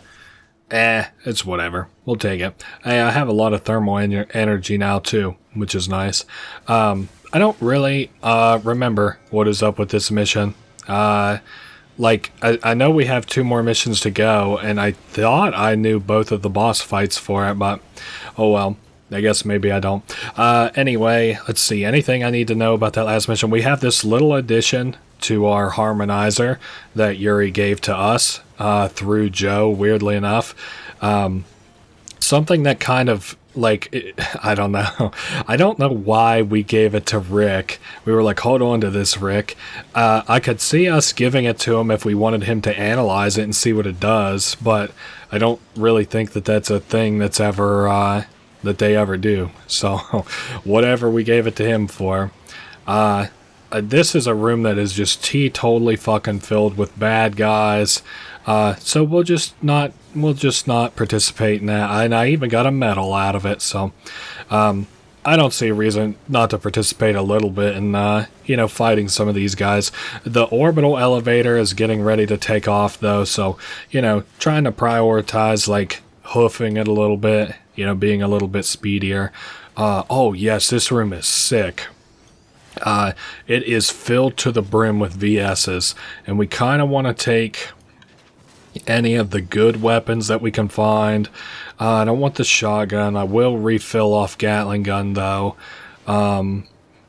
If I find another weapon that I want, I'll take it. I'm thinking rocket launchers. Ooh, I see a rocket launcher coming up, actually. We'll take that rocket launcher, and I will refill off any ammunition that I find. Nah, it's not what I'm looking for. This is another minigun, which I'm maxed out on. We'll just blast that guy. I don't feel like getting lit up by his lasers. And then maybe snag some, wow. Damn, 3 rockets, huh? We'll snag his thermal energy that he leaves behind for... I think we have a second boss fight coming up, if I'm not thinking wrong here. So we fall down, and then what? Oh, yes, another boss fight. How are things on your end? Destination in sight. How about you? I'm trailing behind a bit, but I should catch up soon. Wait. Talk to me. Just a bit of unfinished business. Go on ahead and rescue Yuri. What? What business? A little sibling rivalry. Rick, take care of Luca for me. Okay. Wait! Wait!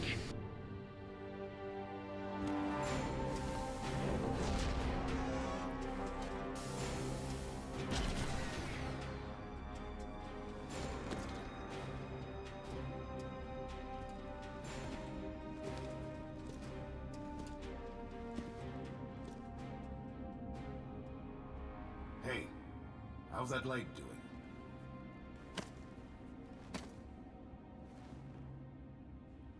You bounce back fast. Just like me.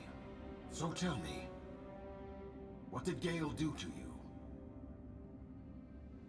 Something to do with this thing, right? You know what bothers me? What?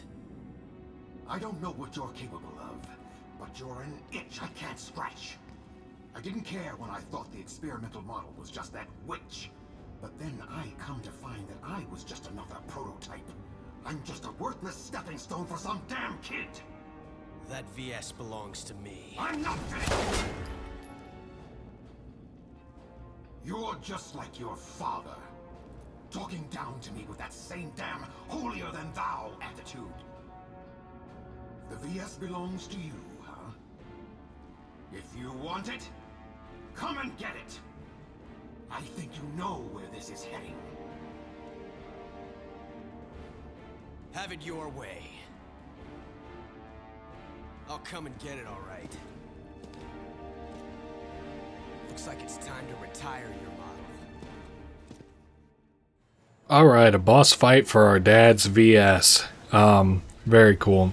Anyways, it's not like too hard a boss fight, and actually, you know, knowing that I needed the rocket launcher for this fight, or not that I needed it, but that it would help, is really going to help us out in terms of, like, you know, dealing with this guy as well.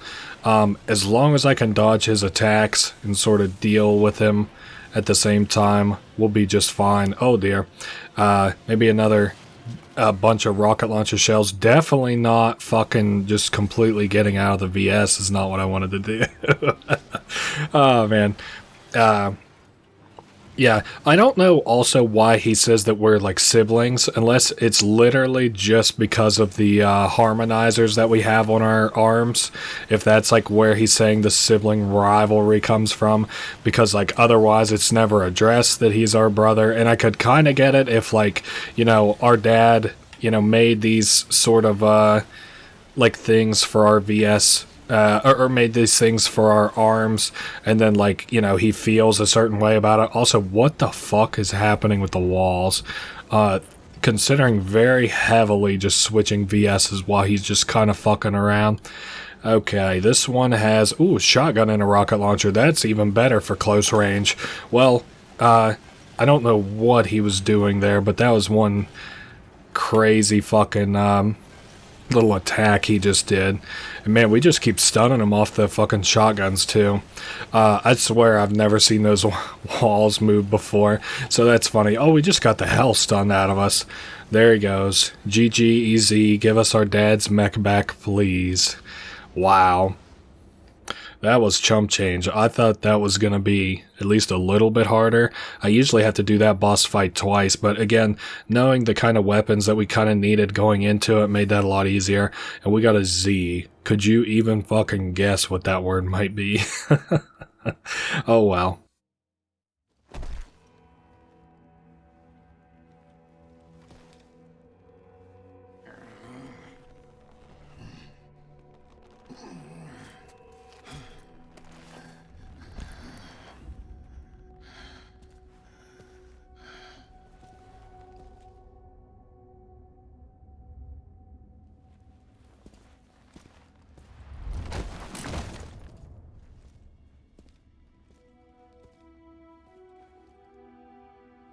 Luca, did you find Yuri? We found him.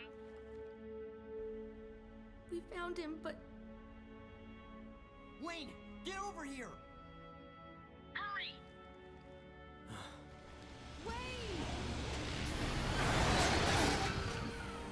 Did you find Yuri? That's where I'm headed. You better hurry. What about you? His father is the one who... After a little digging around, some more things came to light. You were right. Ivan was just being used by Nevek. I see. Reinforcements will be coming soon. Come with me.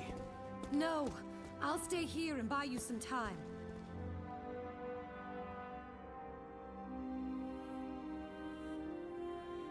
All right.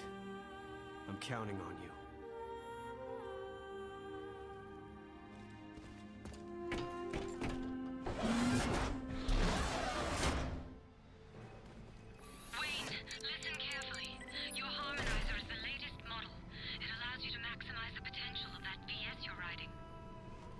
That's why Bandera was so pissed off. Your harmonizer is wearing out, though. There's a chance it no longer has the same functionality. Yuri found that out after joining Nevik.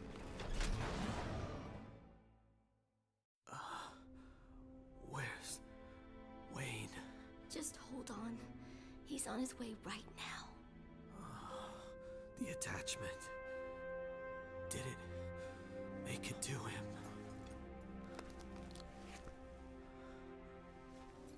You mean this?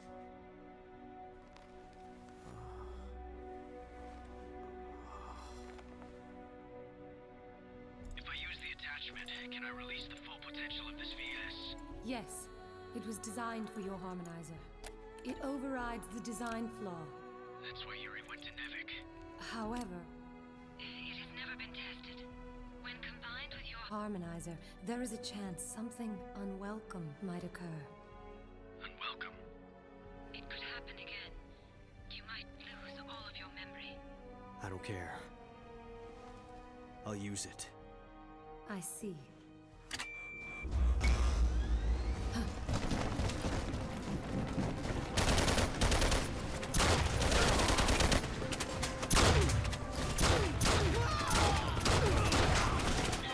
Basil, what's going on? Nothing. Talk to you later. Hey, Basil, come in!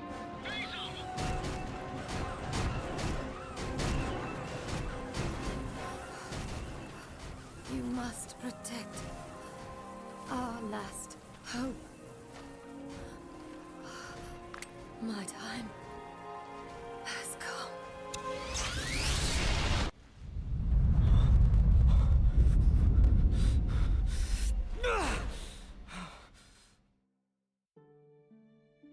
Is Wayne here yet? Yuri, is that you? Yes, it's me. I'm here. Snap out of it. The attachment. Don't speak. Wayne, it looks like it's all riding on your shoulders now. Don't. We can talk later, when this is all over.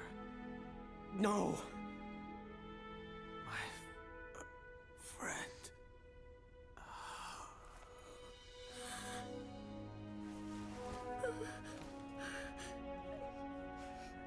You risked your life to protect me. I will use this, and I will kill Heisenberg.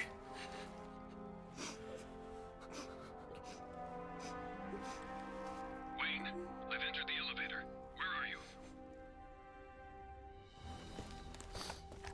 Underground. I'll relay our position. Got it. If you exit to the surface, you should be right in front of the orbital elevator. I'm gonna try to put a stop to the frontier system. Can you do it? One way to find out. Good luck. Wayne! I heard the talk with Basil. Please. Just be careful. I don't want to lose anyone else. Come back to me.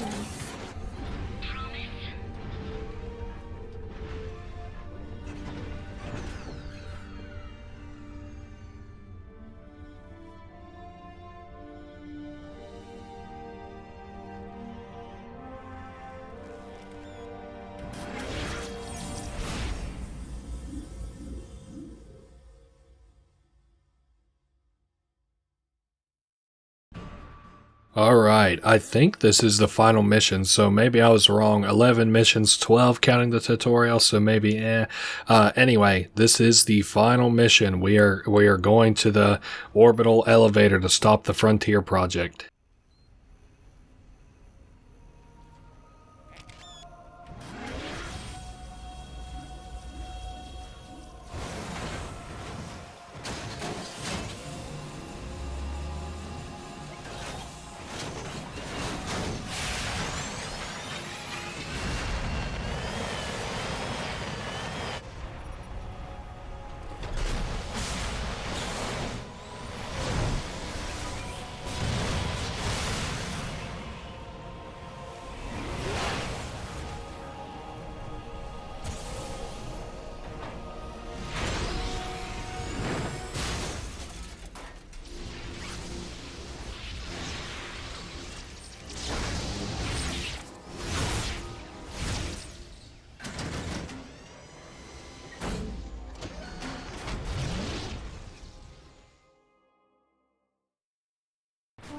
Alright, our new mech is ready to go. We want to pay close attention to these tutorials. Okay, Y to ascend, go up, and you can press Y again to cancel the ascent, A to descend. Those are wildly important.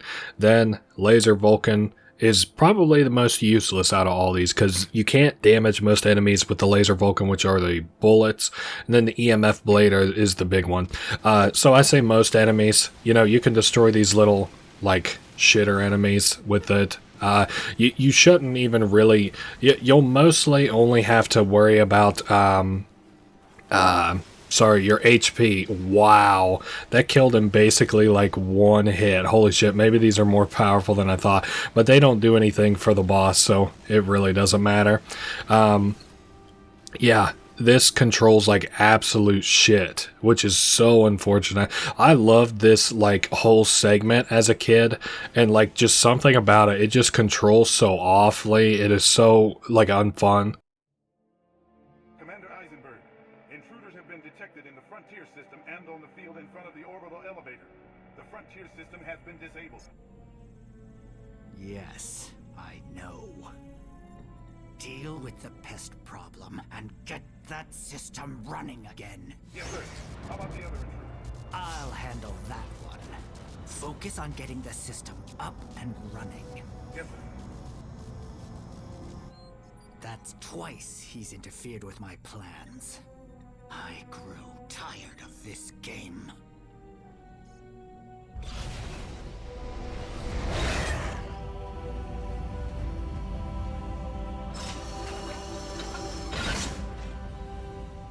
What are you doing? You're not gonna catch him. It's too late. I can't just sit here and do nothing.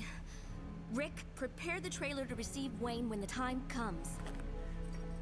All right. Just don't do anything crazy. I'll be fine.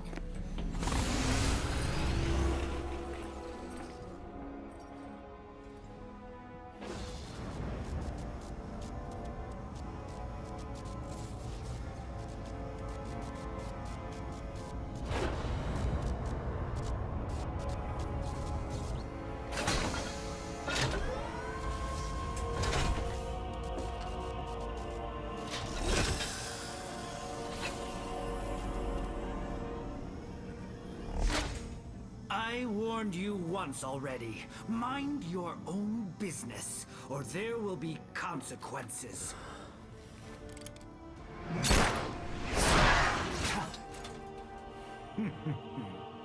This time, I'm the real deal.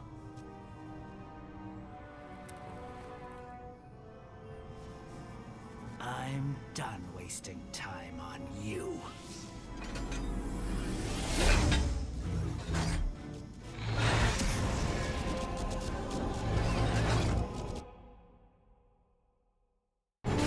Alright, best of luck to us. A big battle between two flying mechs for the fate of this planet. A couple things. You can use your little shooter to destroy like these platforms here in the background. I think you just have to hit all of the lit up buttons. I literally have no idea why you would ever do that. It does nothing for you. It doesn't like... like there are some of these guys that are on lasers that are kind of annoying, and I think they might help destroy those. I have no idea. Otherwise, this guy here, he can only be destroyed or even damaged, I think, with your like proper laser like laser melee. So that's really all I'm going to use. And even that, there we go. Looks like we're getting a few hits off. Hold up, maybe I gotta like do a little charging thing here. There we go, that one went off without a hitch. I'm gonna wish us good luck on this fight because it controls like absolute dog shit, and he is very kind of, well, he's not hard. It's just, I think if the controls were more streamlined... Okay, basically, I could not imagine doing this on very hard. I'm going to back up because that looks like one fucking hell of an attack he was charging there. Okay, let's wait for him to stop, and then we'll laser him. Wow, and see, that laser hit head on the big laser attack, and it just did nothing. And that one also did nothing. Maybe we should switch to our little cannon. I don't know. To me, it seems like this kind of has close to no rhyme or reason, but what do I know? Yeah, I don't really want to bitch about this end part because it looks so cool. I bet this looks fucking awesome. Because I felt that way whenever I was a kid. I was like, this is fucking sweet, dude. But then to actually be here, yeah, this kind of blows. Maybe I should be back a little bit. Maybe that laser would help.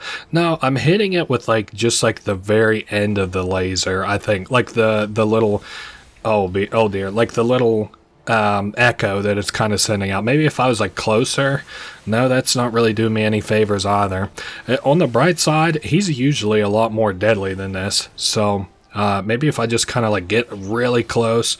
Yeah, that seems to be the tech, just getting really close and then like maybe avoiding where I can. Those lasers are extremely deadly. You do not want to get hit by one of those. Doesn't look like I can destroy them either. So, and somehow we are halfway through our thermal energy. Again, not nearly as concerned about the thermal energy as I am about our life bar. And speaking of which, our life bar is gone. Okay, we'll give it another shot. Alright, we're generally back to where we were. I have, you know, a comparable amount of health. He has a comparable amount of health. I just need to dodge those laser attacks because those are fucking, like, devastating. And then I also need to land... Fuck. Alright, need to land these melee attacks. I don't know. I am starting to think that this fight is a lot about getting lucky and a lot less about like being skilled at the mech. And there, I'm dead again. Fuck. Alright, we have him on the ropes here again, but I'm also on the ropes, so... Oh, and he dodged my attack. This can't be good. Land one, motherfucker. Oh, there he went. Thank God. It only took like 4 attempts. Hey, but there he goes. Alright, after this, we actually have quite a bit of cutscenes, and then I will see you here for the after that. I don't know what that'll entail, but yeah, I'll see you then.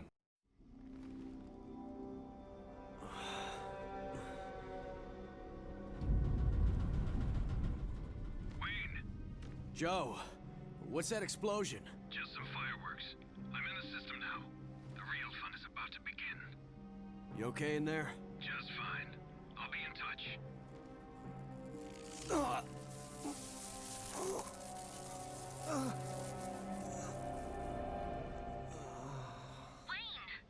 Wayne, come in.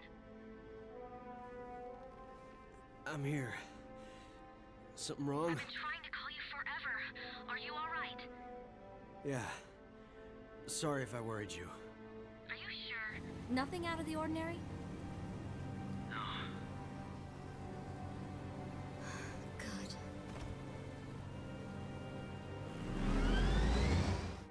Wayne, come in. Yeah. I can hear you. Who is this? It's Joe. I stopped the system. We did it. Oh. Great job. I'll rendezvous with you shortly. See you then. Who's Joe? It could happen again. You might lose all of your memory.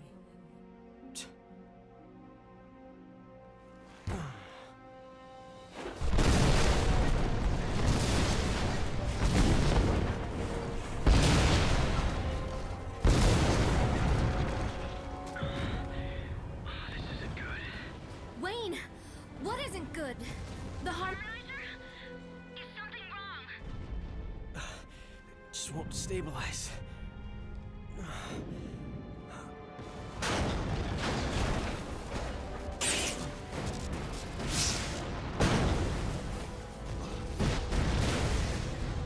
I'll be reaching your position soon. Hold on. I don't have much time. Stay with me. I'm almost there. You still remember me, right? Yes. I remember. Wayne?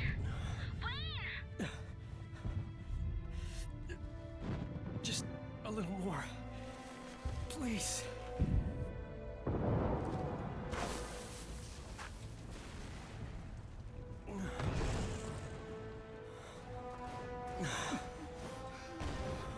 Not like this.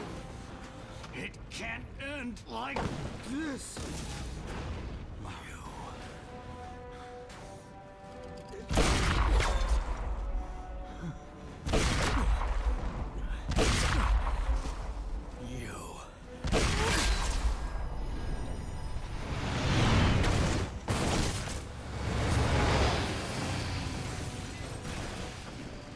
lose anybody else. Wayne! Wayne!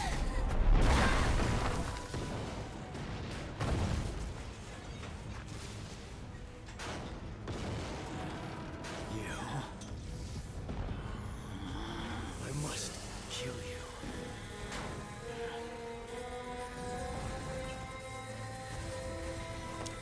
To end this!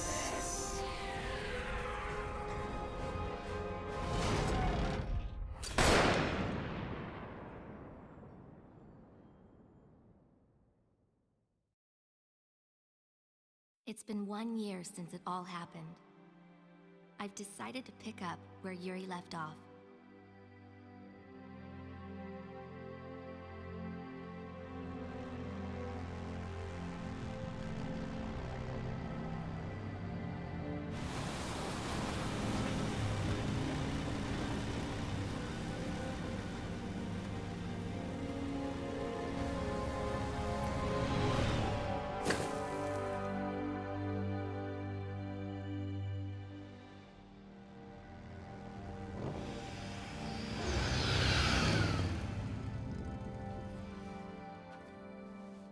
In addition to the attachment for the harmonizer, Yuri left us a lot of valuable data tied to his global warming research.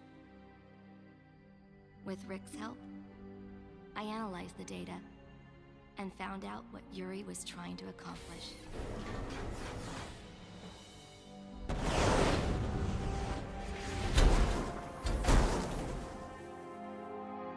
Today is the first step towards that dream. Looking good here.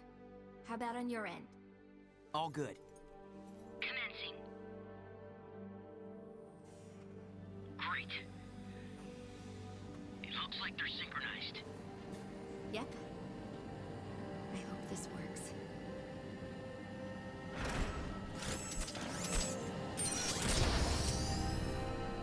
The weather's favorable. What's this? What's going on?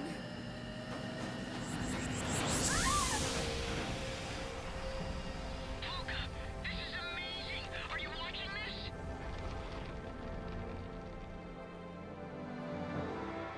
Yes. It truly is amazing.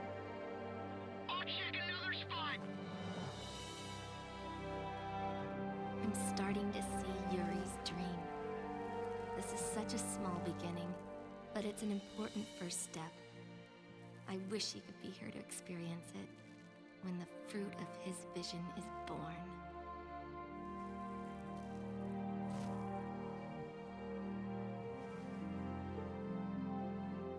Wayne, I wish you could be here to see this.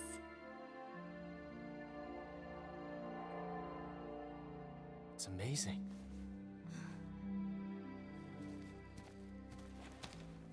Wonderful. I can feel the warmth. You did all of this by yourself? I'm sorry. I just never expected to see dirt or grass here. Are you? Me? Well, I don't know what to say. I'm sorry. How rude of me. My name is Luca. It's nice to meet you.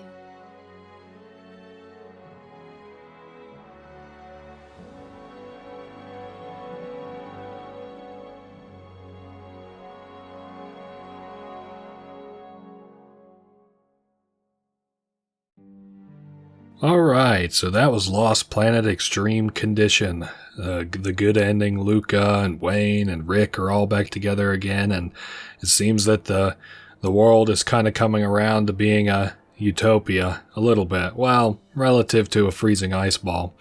Anyway, that's been that game. You know, it was pretty fun, despite kind of some misgivings I had towards the end of it and some of the story shit, but I mean, none of that, like, you know, I say I only play the good games on this channel. This was a good game. I liked it despite all the trouble that I had with it.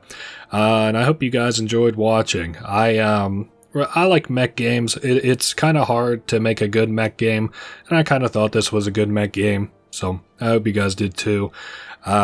Maybe some Mech Kaiju stuff coming in the future. We'll have to see. Otherwise, I won't keep you here for the credits. I know they're lame as fuck. I will see you all next week. Later.